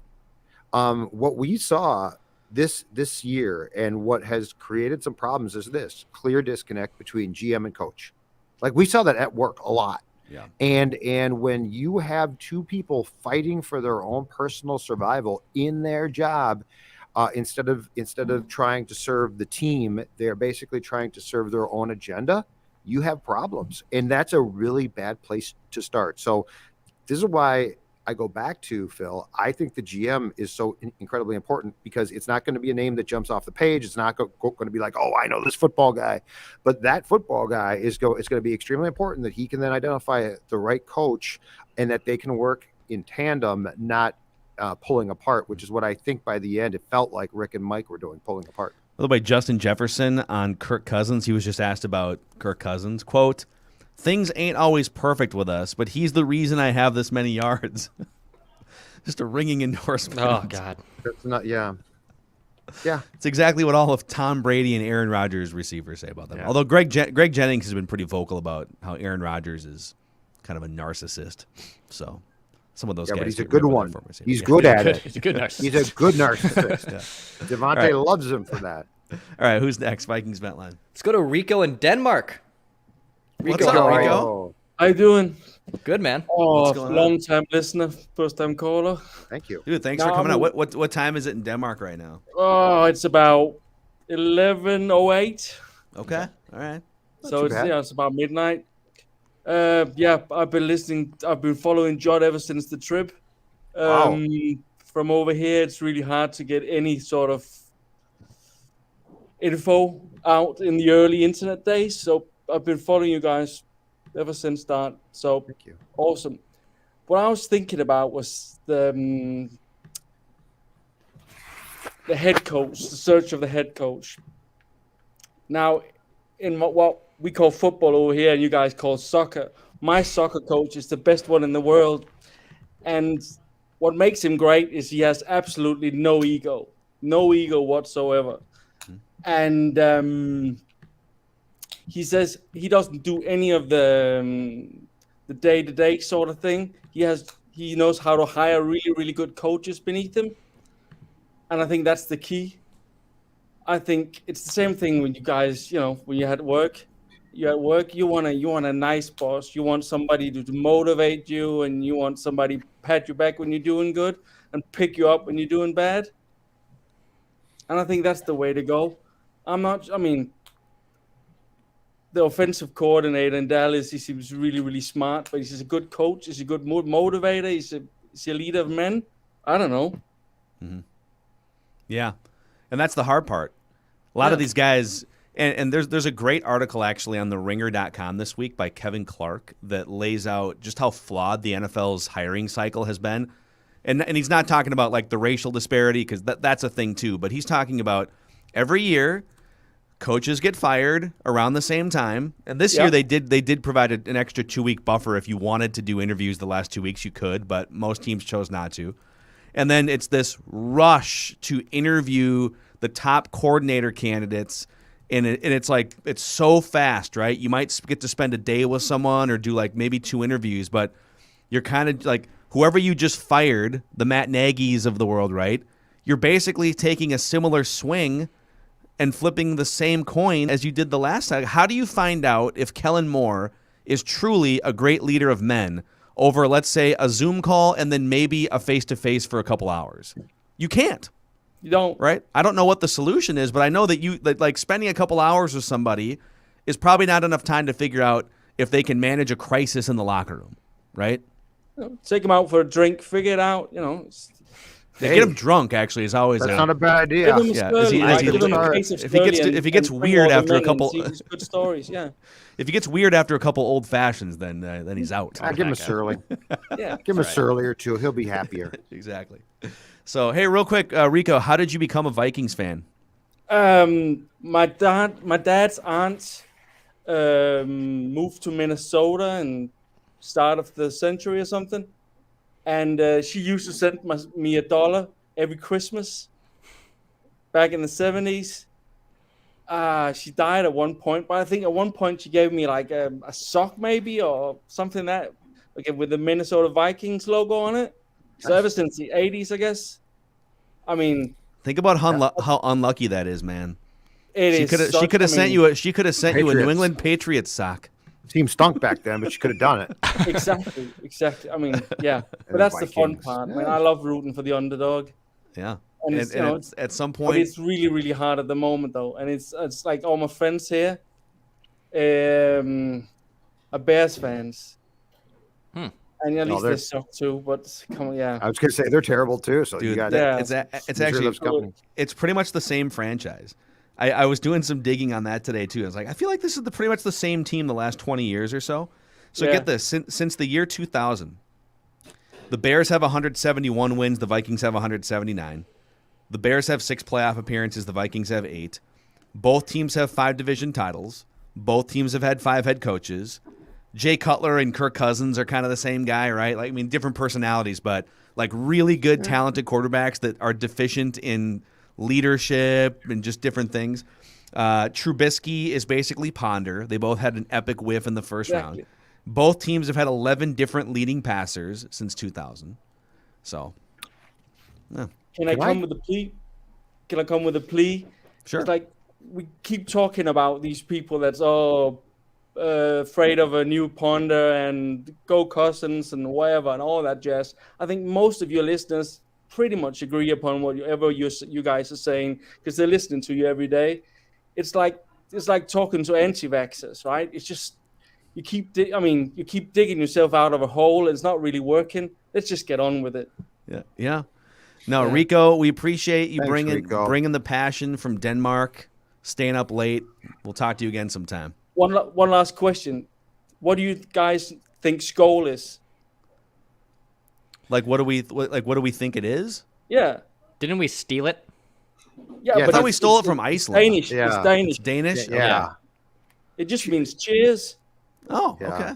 That's all it means. Yeah. Well, So you're cheers. just saying Well. cheers. I wish we had something to cheers to. Yeah. It's good. Perhaps they shouldn't use it until they have a reason to score. No. Yeah, that's what I'm saying. We haven't won anything. Pump we the haven't. brakes on the Appreciate scolding. it. Thanks, All right, man. Rico. Thanks, Awesome, dude. Rico. Good stuff, man. Let's see. So I will take Purple the Daily Bears. International. I will trade the Bears, the Vikings playoff appearances for the Super Bowl appearance, though, that the Bears made circa 2005. Yeah. So, because I'd like to have that. Yep, that was kind of I know it's a loss, of but it's a Super Bowl appearance. that was the Bears, like that was the Vikings 2017 was the Bears 2005 And they made it. or whatever it was. Yeah. Because the Bears So- had the best defense with a questionable quarterback. Same thing for the Vikings. You I think they take both my- went like 13-3. 8 playoff appearances. I'll take your 6, and you give me the Super Bowl appearance. Yeah, I'd just I like mean- to see what it looks like. Okay. I don't think Bears fans are celebrating that appearance in the Super Bowl though. No, but I'd like to take it for a test drive myself. Yeah, be nice. Hey, look, it's a Super Bowl appearance. Speaking of test drives, I think Bill's in a car right now. I'm literally pulling over right now. Careful. Are you out there, Are you Bill. getting Being pulled pulled over, or over? are you Yeah. pulling over No. voluntarily? I was actually on my way home. I'm getting ready to go to the Raiders game. Actually, I'm in Vegas. Oh, sweet, Oh wow, dude. Yeah. That'll be a blast. That'll be a blast tonight when both teams agree there beforehand and to kneel. just take a knee for 3 hours. I know. I got like 4 things. Real quick, little background. I played quarterback and coached for 17, 18 years, high school, college, stuff like that. So I'm not saying I'm an expert or anything, and I'm definitely not a Kirk Stans or a Zimmer Stans. Number one, the one thing that kind of upsets me, and you guys are really the only ones that hit on it, Spielman. he's the one that kind of seems to avoid the blame, and he's the one that seems to he's still going to be with the team tomorrow. We know Zimmer's gone. How is Spielman the one when the offensive line is terrible? That's Spielman. The defense is terrible. That's both of them. You know what I mean? So we put all the blame on Kirk and on Zimmer when Spielman's the head of the team. And So Spielman, and really, like, in fairness to Kirk, the contract is worse than his play, right? 100%. Like his play is top 15, right? But his contract prevents the rest of the team from being able to build out, and that's more on Spielman. Right, I agree. And that brings me to 2, Kirk. Kirk can win. Kirk isn't in the right situation. Neither was Zimmer with Kirk, if that makes sense. Yeah, it's as oil and water of a pairing as you're going to find in the NFL. It really is. Like, do you think Kirk can win though? Do you think Kirk is wired to win? I think Kirk has the physical tools to win. I think mentally he has no clue. Kirk needs help to win. He doesn't need a perfect situation, but he needs the right situation where you take people like, say, Breeze. Breeze was in the right situation with Peyton. Brady was in the right situation. Brady will win anywhere, but he was in the right situation in New England where he pretty much had the same offense his whole career. Same thing with Rodgers. You look at the really successful quarterbacks, they've always had the same offense, maybe 1 or 2 coaches throughout their whole career, where Kirk's had a different offensive coordinator every year.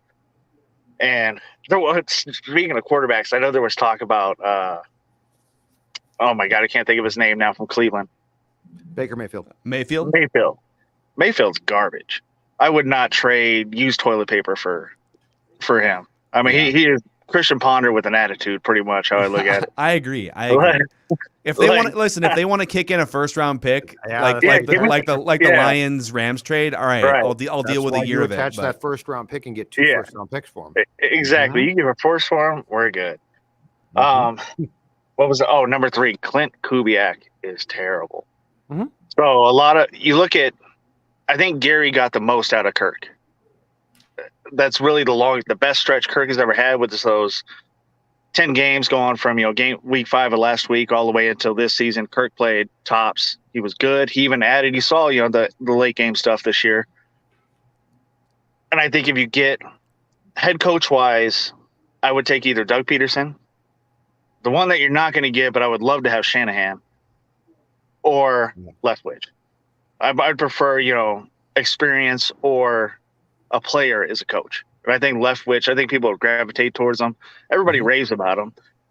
And you think about the championship game, when he's in college, he's got a broken leg, you know what I mean? They're carrying him down the field, like stuff like that. People feed into that. Yes. Number 4. So I can't say who. And I've waited till the last, show to come on when the season's over. A friend of mine who went to college with me we'll say he's in the Viking organization. I can't say if he's player, coach, anything like that. Hold on. We'll give you the umbrella here. We'll give you the safe zone here. Reckless speculation. All right. He has been, and not just him, players have been so frustrated all year, and I can't believe it hasn't boiled out into the open. It did a little bit with Jefferson, a couple times with Clint. And I'll tell you right now, blame obviously gets spread, but in that locker room, the blame is on Clint. And I'll tell you that comes from inside. Speculation. The team loves Zimmer. They know Zimmer's gone. There is obviously some people in there that don't like Zim, but I'll tell you 90% of the people in that locker room and in that organization blame Clint. And the thing with him hiring Clint was they had Dennison to back it up. And then when Dennison wouldn't get vaccinated, he couldn't be in there. So they couldn't fire Clint to promote Dennison to play caller.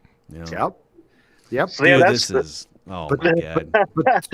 this goes back to, though, what we heard. I believe it was going into that Chargers game, which was that Andrew Janoko, the quarterback's coach, was basically installed to help Clint with play calling because the play calling had been so bad. So this all makes sense, and I believe that was when Thielen and his agent Blake Barrett's tweeted something, and I think privately, from what I heard, recklessly as well, Thielen blew up internally. Oh, It's yes. like, this is a bunch of crap. This is terrible. Yes. And so like this all led to Janoko becoming a source of help in installing plays and calling plays. Oh, yes.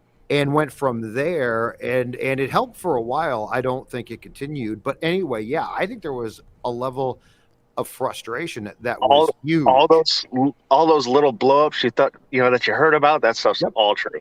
Yep. And it was even All right. Zimmer. Even Zimmer was kicking himself in the butt because he didn't have a backup for Clint. Mm-hmm. Yeah. So yeah, that's my inside. Yeah. No, dude, that's that's I good. love it. Hell It's yeah, it's Bill. right in line with some of the buzz that we have also I'm been totally hearing. buying it and it's too. your, Like, I'm all in. dude. Yeah. I'm riding with you right now. Speculation. I appreciate you guys. I found you guys about a year ago. Your show's great. Obviously, I don't agree with everything, but it wouldn't be a great show if we agreed with everything. That'd be No, fun. and by the way, I think so. Judd and I have been doing a radio show and more recently a podcast and YouTube channels Right. together for 8 years, and I would say the first 5 of those years we argued a lot more than we agreed on things because we just have different sports and worldviews on things. But this Vikings collection the last couple years has brought us eye to eye. We agree on so many things, and so I'm kind of excited at some point when they make a new hire or when there's we're probably going to spar more going forward too, and so it might even make for a more entertaining show. But yeah, so Oh, real quick, one of them had 2 sacks today, right? Yeah. did he? Okay. So I was on the second episode of for the draft, the second day. Okay. And I said Wanham would get 8 sacks. And I Yeah. believe he got 8 sacks. So I hit that. Is that an official write that down prediction? Yep, Declan wrote it down. Nice, dude. You can There go it back is. to that episode. Oh, Yes. nice Yes. work, home run. Boy, dude. Dude. Right on, gentlemen. Awesome, man. You guys Bill, have a great day. thanks for coming on, dude. That's our NFL insider, Bill, coming on here. And Yeah, that's good information. unveiling Oh, yeah. great behind the scenes information. Yeah. Good Well, information. I think it's so very with that, because I mean, I love when you get the sort of you got someone inside the organization. That stuff tends to be pretty ironclad. It's it's funny how often a seed like that can turn into you go and confirm it with somebody. Sure. It lines up with things that you've been hearing that I've been hearing as well. So my question is, let's say Clint Kubiak is the one that players are the most frustrated with. Does that give you any sort of pause when it comes to firing Zimmer? Would you say, listen, Zimmer whiffed on the Clint Kubiak thing, but if he goes back to a Pat Shermer, who's probably going to get fired, right? He got fired. So he's gone. So Yeah, he got what if fired Zim today. said, "Oh, I'll just bring Pat Shermer back and we'll No. and we'll get a new quarterback." No. Too late. Too late. No. Clint was a disaster. But that being said, this whole thing was off. And it's not 1 year. It's 2 consecutive years of bad years. And the reality is your GM brought in a quarterback in 18, so it's been 4 years of taking shots. You have 1 playoff appearance, 1 playoff win. No, I'm done. I mean, And Clint, I've just seen enough. The thing that would drive me nuts if I were Thielen, they got so many great players and veteran players, Thielen, even Cousins, and I'm sitting here dealing with this kid. I mean, he's 34, which in NFL coaching years is so young, right? He's never called plays before. Yeah. We've said this a million times, but it's worth highlighting again. He was the wide receivers coach at Kansas 5 years ago. Right. Not Kansas City Chiefs. Kansas University 5 years ago. Yep. And we all have to sit here, Thielen, Cousins, Brian O'Neill, these good veteran players, while he figures out how to call plays for the first time. And he just has this sort of deer in the headlights look on his face every single time he goes up to the podium to speak publicly on Thursdays. Yeah. I'm sure you're a good guy. That's fine. But why are we sitting through this? Why are we experimenting with this? And if this guy's last name was Smith, no chance. No chance. But here's the one thing from what the caller said, though, which is why I think it's a strike against everyone. Rick Dennison ain't Bill Walsh. Your backup plan was, we got this savvy veteran, big offensive line coach who knows he can be Zim's guy. like we're talking about, I'm like, okay, this is a cross between Paul Walsh or Paul Brown, Bill Walsh, and I mean, it's Rick Dennison. Yeah, it's such a good. Sounds like he lives next door to me. Come Man, on. if we just would have had Rick Dennison, then everything would have been different. So I'm not buying that. All right, who do we got next, Declan? Let's go to Trevor. Trevor, what's up, man? Welcome to Ventline. How are you? What's up, Trevor? What's going on, guys? I've been waiting to come on the show for a long time and decided to make the last week. Welcome in, dude. Welcome in. Thank you. Season's finally over. I feel like this season gave me a lot of unneeded stress throughout the whole season, so a little bit glad it's over. And dude, this off season, starting tomorrow, basically, is going to be one of the more fun off seasons. I mean, it'll be speculative. There's going to be quarterback drama. Who are they going to hire as a head coach? Right, the draft. I mean, this is going to be a pretty fun 3 or 4 month stretch here. Yeah, my roommates at college give me a bunch of crap because I'm just pacing around the living room during all these late fourth quarter drives that the Vikings try and have, and then we blow it. And it's been a long season, but I'm excited for change. I want to come on and talk about quarterback situation. I really liked you guys' episode on the 7 potential quarterbacks.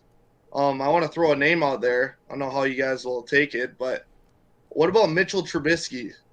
See, he's a Pro Bowler. Reckless speculation. Yeah, reckless speculation. He is a Pro Bowler. He did lead a 12-4 Bears team to the playoffs. I think that was his second year. Nagy gets a lot of crap for his coaching and how he's done with Fields and how he's coached the offense there. I think Mitchell Trubisky could be cheap and a guy that could come in.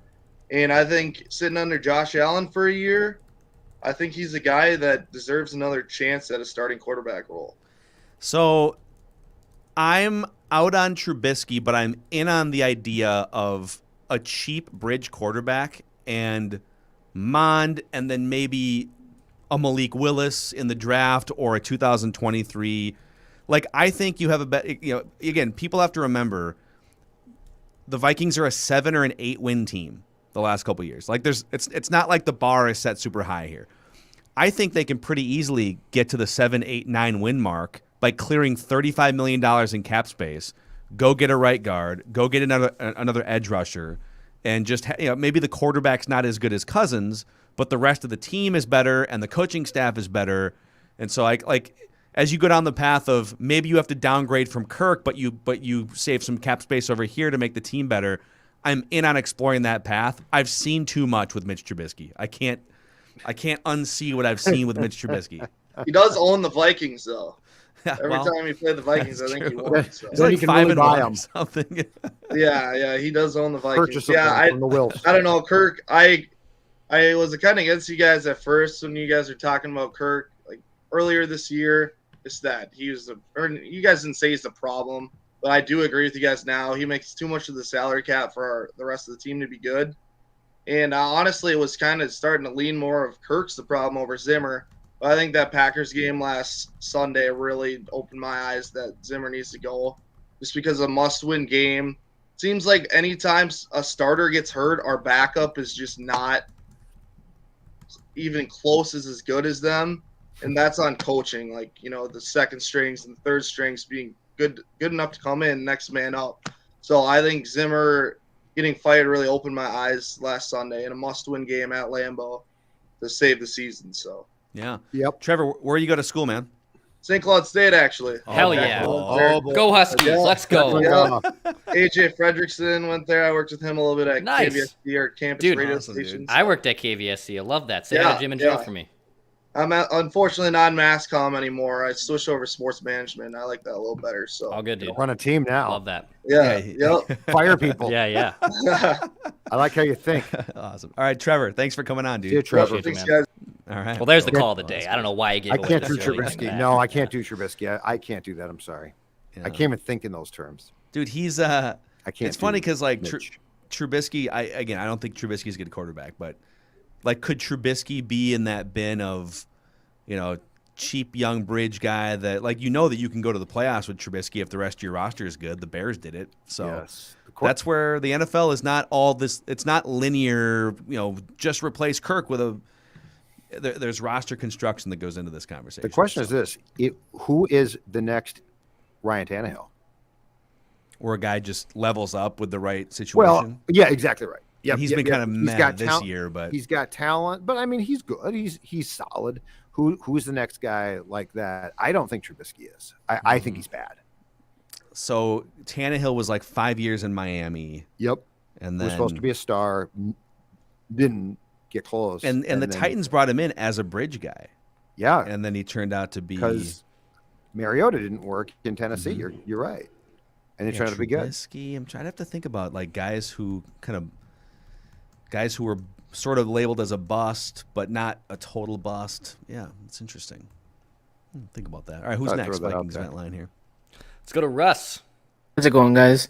Good, man. So, real quick, actually, before I have a few things, but you guys were talking about maybe risky, but I like Minshew. I don't know why. Something about him. People in college, people that watched him in college really liked him, and then people in Philly, and I guess after the Jets game, he went to the office and said, "Hey, I want to be a starter." Coach told him to kick rocks, but it's like, hey, that takes balls. Like that takes some guts. I love that. Like, hey, we need somebody with some guts, and that's something Kirk doesn't have. So we know that for a fact. Gardner, kick rocks. Yeah, I think he told him to kick rocks, or maybe he said something else, but I'm not gonna say that. But real quick, you guys remember after Cleveland, Zimmer was saying, "I know a good team. I know this is a good team. I've been around football 29 years. What happened?" Well, it seems like that 29 years kind of fell down the drain for us, but whatever. So just to go on off that point, and then DJ Wanham is a Bears killer. It seems to be every other game. He doesn't really show up, but and then go just looking at the game. No rookies. If I was Zimmer, if I wanted to really spin Spielman, I would have started the rookies, because then if they would have been not that great, he'd been like, "Hey, look, Spielman drafted these guys. I did what I could. They're not that great." To me, that feels like more of an insult than just not playing them, because then people like, "Well, Zimmer, what are you doing?" Then people would have been like, "What is Spielman doing?" It could have gone both ways. It's a two-way street, but Zimmer being Zimmer, whatever. And then the crowd noise. Oh my goodness, I could hear the Bears offense. That was kind of crazy. And then Judd is at the stadium. I'm sure it was dead quiet. I could hear Andy Dalton doing the kills. I'm like, what the heck? That's funny. Also on a coaching candidate, as far as coaching, I really like Leftwich. Tom Brady, it's Tom Brady, obviously, but I mean, Leftwich, Tom Brady and Kirk Cousins are not the same player, but they play the same style. So it's a pocket passer. Maybe Leftwich has some guru in him that we don't know. Maybe Pederson's the answer. I like Leftwich though, but like Dex was saying, Jaguars seems to make sense. But maybe he doesn't like the ownership. I don't know. Maybe it's possible. Khan is just not a fan. Who knows? Then last 2 points. Troy Dye. He's from Norco. I'm from Corona. We're sister cities. Shout out to him. I'm glad he started. I played with his older brother in high school, so I love to see that. And my final point, we have 241 days till the next Viking game, so we have time to relax.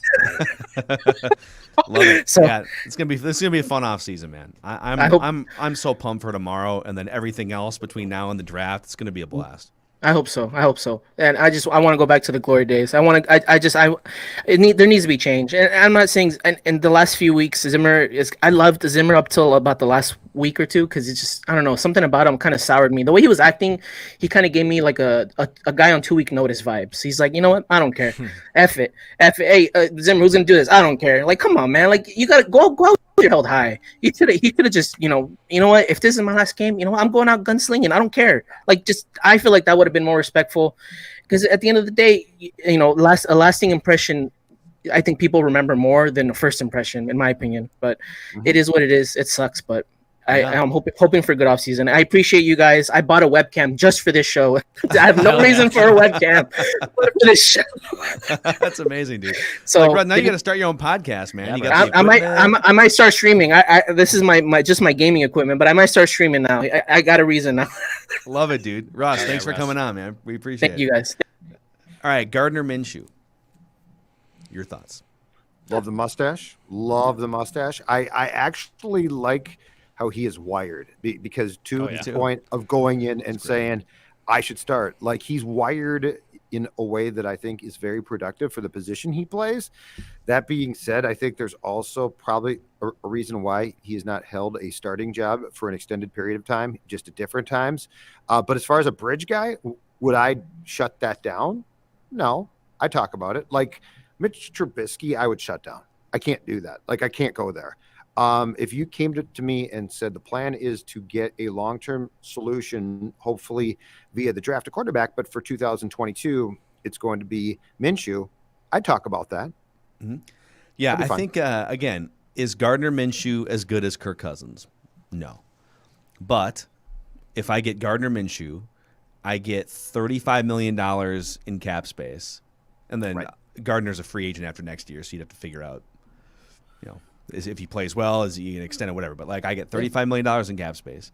And then I also get a gravitational pull, fiery leader guy that people love. Like, that's interesting. Can you win 7, 8, 9 games and make the playoffs with that? Absolutely. Absolutely. Well, I was going to say that's the thing with Kirk. 4 years here now, 3 years, no playoffs.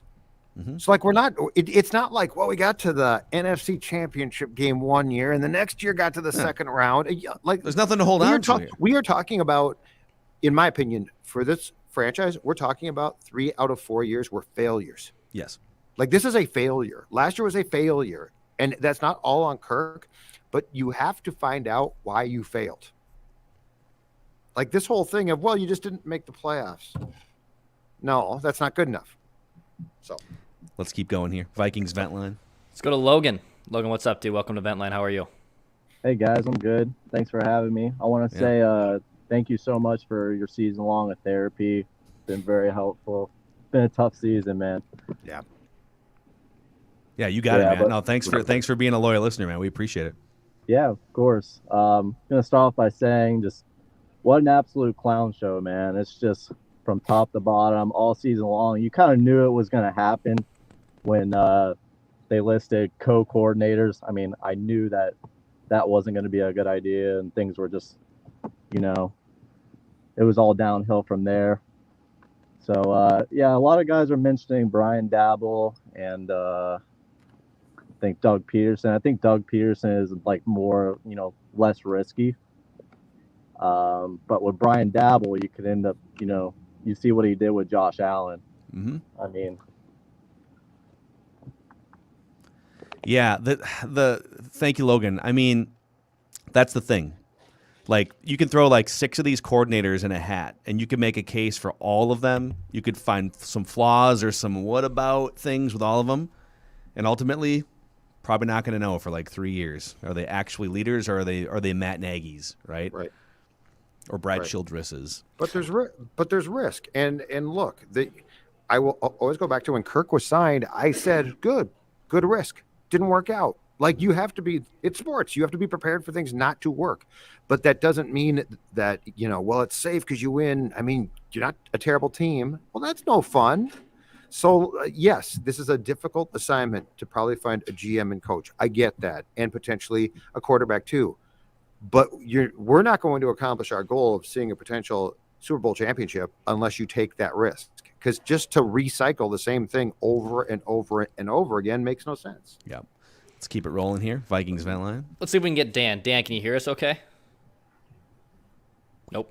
That's all right. We've had some connection issues with Dan trying to get that camera to work, but that's all right. Let's roll on to Peter. Peter, what's up, dude? Welcome to Vent Line. How are you? Hey, guys. Thanks for having me on. I'm a huge fan, first-time caller. Right on, dude. Welcome to the show. So let me tell you, I'm from St. Louis. I went up to Green Bay last week and actually sat 15 rows behind Vikings on their sideline. I've never seen a team with less energy with their season on the line than I've seen on that sideline. Yep. And look, I'm out there in the freezing cold too, right? Like, I had way more energy than anyone. The only one that I ever saw trying to get in anybody's face is Justin Jefferson and Dalvin Cook. But I think you guys already know that, right? No, it's the deadest Vikings team in years. The Rams game, right? Bunch of zombies, dude. Right? The Rams game was the same thing. It's like shocking that this team was on the cusp of being in the playoffs. Like, they had a spot. And for 2 games, they're sort of like, well, whatever. It's a very, very bizarre. And to me, again, speaks to the people who are in charge need to change that. Like, you can't have that. For sure. I got 2 kids under 5 in the basement, and they're on their best behavior right now. So nice. Yeah. Good job. Yeah, you may hear them soon. That's fine. But I want to talk Spielman. Hold on, honey. She can get on too. I want to talk Spielman. Come here, babe. Are they Vikings fans, or are they huge Vikings fans? All Yeah, right. they know all about the Hey. Patriots. Hi. Hey. I think so. I'm going to talk Spielman, right? Because I don't know. I just don't think it's all fair, right? I don't care for Zimmer, but I feel that Spielman really failed Zimmer, right? Like, did you guys hear Collar's podcast about all the nepotism on the Vikings? No, but I've seen some of. I think we've heard enough of Collar's takes throughout the years. Or Yeah. But it's like the Vikings. I think he had him as like the 3rd or 4th highest level of nepotism in the NFL, right? And I just see that as, look, at some point, Spielman, you need to talk to your boy, right? You need to talk to Zimmer and tell him, look, your son cannot be the defensive coordinator. Like, you can't hire Clint Kubiak because you're buddies with Gary. Yeah. Like, I'm sorry, we're running a professional organization here, and our goal is to win, not to like promote our family members and everyone feel real happy about that. Like, right? to your point, Peter. It's Like, not okay, so working. this is the National Football League, right? This is all. Oh, there she is. There you go. Hi. Hey. She keeps me calm because the Vikings get this blood pressure going. Yeah. So you got 32 teams. There's a limited amount of these coordinator jobs in the world. These are the premium coordinator jobs in the world. And you're telling me that Adam Zimmer and Clint Kubiak are qualified to have those positions. Right there. It's just it's an amazing, Right? amazing It pairing of nepotism. It goes beyond that too, right? Like, it's just like, at some point, Spielman, you got to step in, and you saw it today. A lot of the young guys look pretty decent, right? Like, I don't think they looked awful, right? But they at least look like they're out there hustling. Guys, I probably got to go. But anyway, they at least look like they're out there ready to play. And no, Spielman, again, allowed Zimmer to get Mackenzie Alexander and Sheldon Richardson and all of these other, and bring back Anthony Barr. It's like, dude, I drafted these young guys. You need to play them. And that's where Spielman is like, he failed them again, right? I mean, you're not there to be Zimmer's best friend. You're there to manage him, right? That's in your title. You're general manager. You need to manage the way that your coach is running this team. Yeah. Yep. No, and just appeasing him and going out and signing all these washed up guys. Come on, man. Have some confidence in your draft picks. I feel like the thing about it is there's just a clear split between those two in 2018 when Spielman clearly signed Kirk against Mike's, judgment and wishes, and that after that it sort of became okay, I get mine, then you got yours. Because I really think that, I'll go back to that 2017 roster and how that team was run felt really tight. Like, it felt like a really tight group of players on both sides of the ball. It felt like it really worked. I thought that was probably Mike's most effective coaching job. And the second that Kirk walked in that door, you could see a change. And I've seen now the picture of the day that Kirk signed at the press conference is being published again as people do sort of retrospectives here. And you've got Mark Wilf smiling. You've got Rick smiling. You've got, I think, Kirk's arms sort of draped around Rick. And to the right of that picture, off sort of by himself, not smiling at all, is Mike. Yeah. And he was never on board. He was never on board, but I mean, I Never can't tell you, like, don't underestimate that, because we've certainly discussed it a lot, but don't underestimate what that day meant as far as internally with people. And I felt like Rick said, look, I got you the special quarterback. You should be thankful. And Mike was like, but it's not how I wanted to build a team in a salary cap league. And I think that really ultimately changed things. Yep. No, it's true. But then on the Zimmer side of it, okay, this is your new reality here. Yep. The team brought Kirk Cousins in.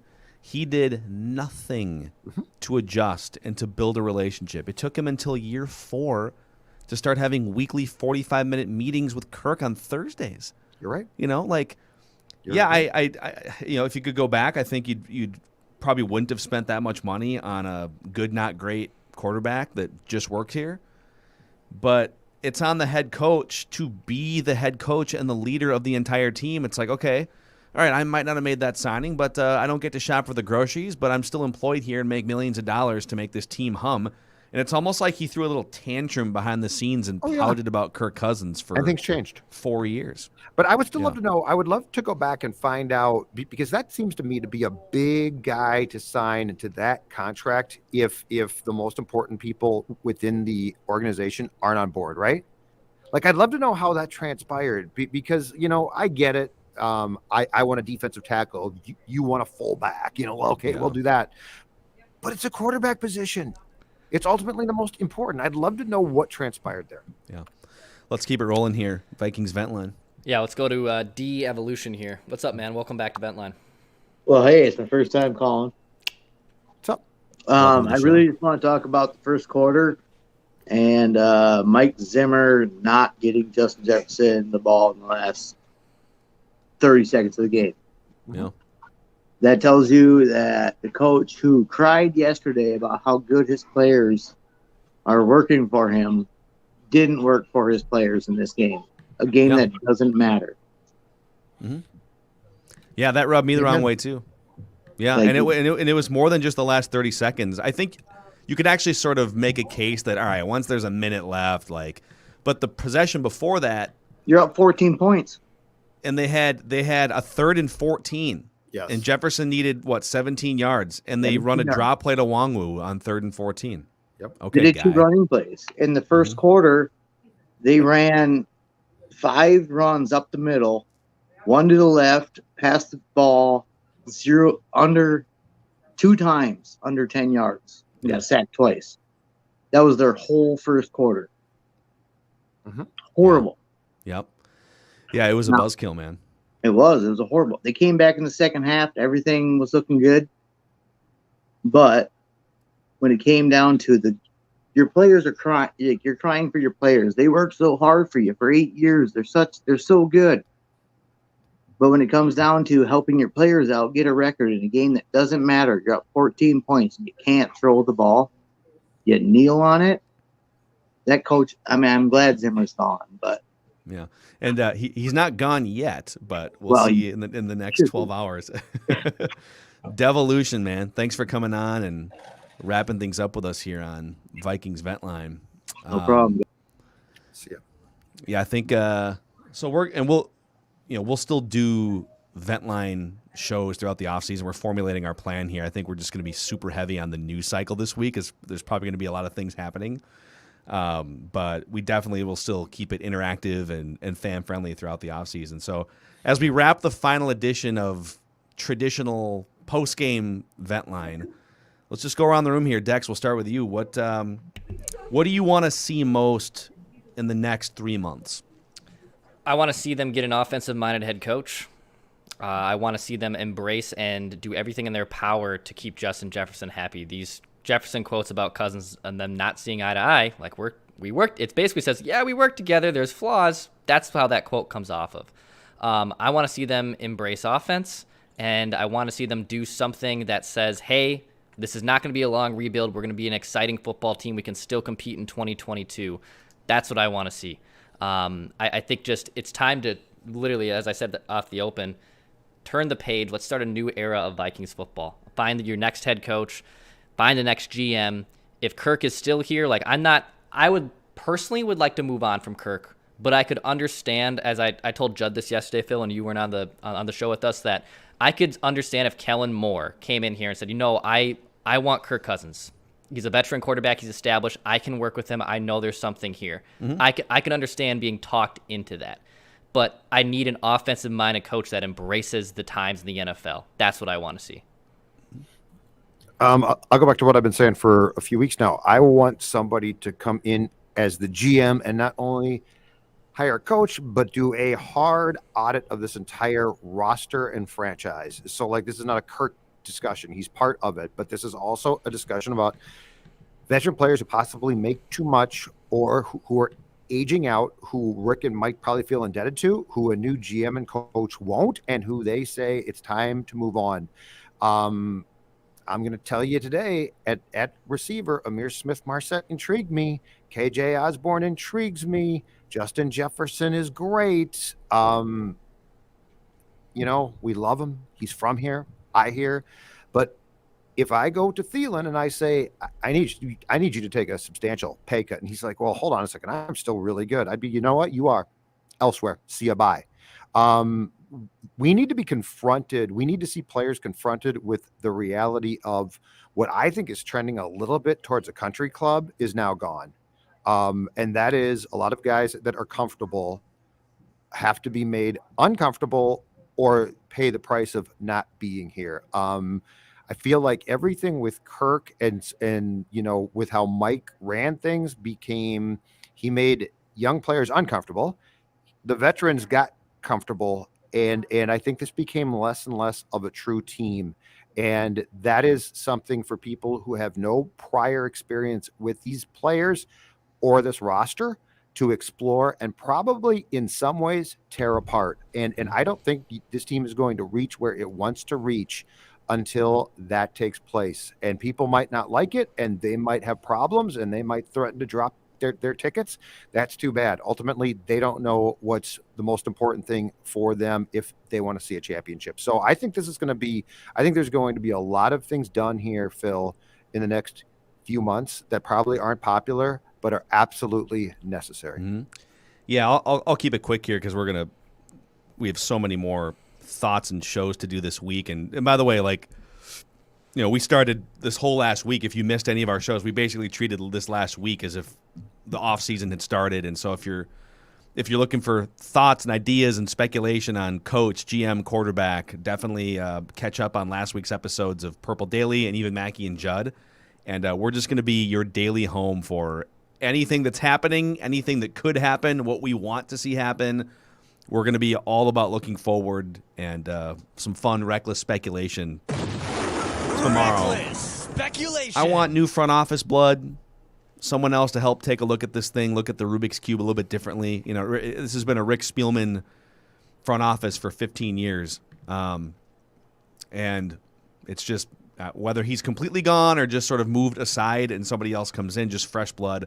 I want an offensive-minded head coach who is innovative, who's a great leader, and who can connect with whoever the quarterback is going to be. Kirk Cousins, Kellen Moore, somebody that's not on the roster yet. And then I want the Vikings to either get better or cheaper at quarterback.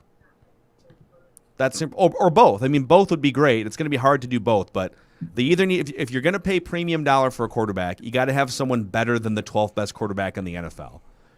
And if you can't find that, then give me the $35 million in cap space and let me build out a roster while I have flexibility to find my quarterback this year, next year, or whenever that may be.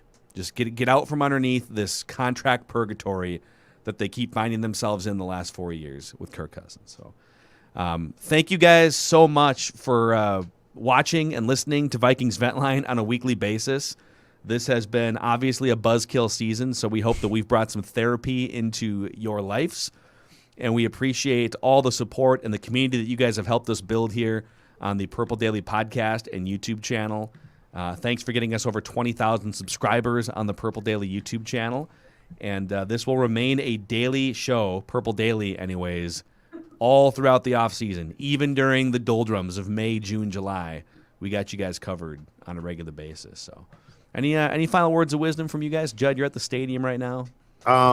Yeah, I would actually like to say thanks to all the people who watch us and also who have called in or streamed in.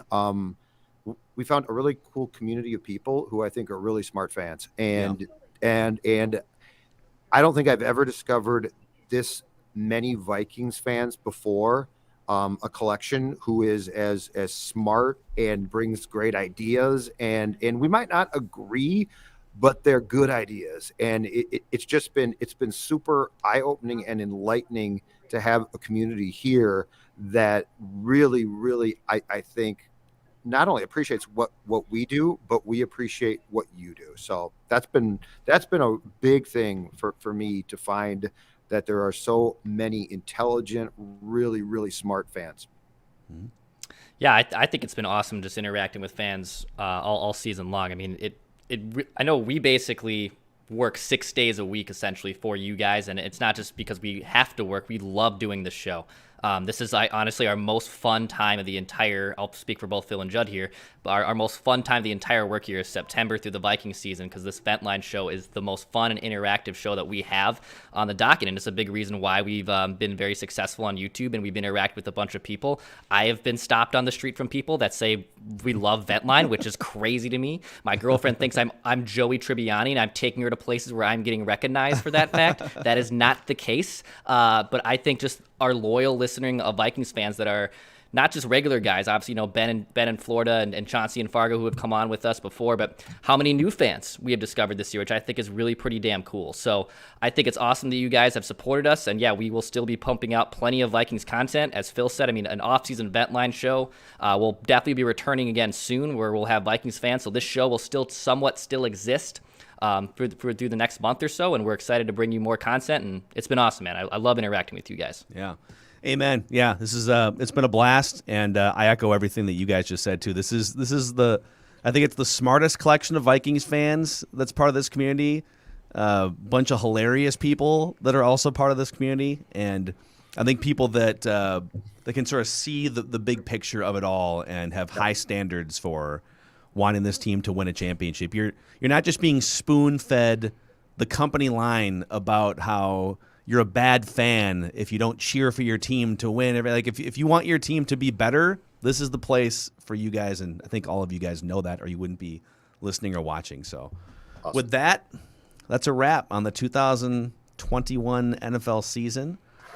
And tomorrow, all hell may break loose. So definitely check us out on Purple Daily and click that subscribe button on the Purple Daily YouTube channel, and give us a 5-star review if you could on Spotify and or Apple as well. And we'll see you guys tomorrow. Phil Mackey, Judd Zulgad, Declan Goff. This has been Vikings Ventline.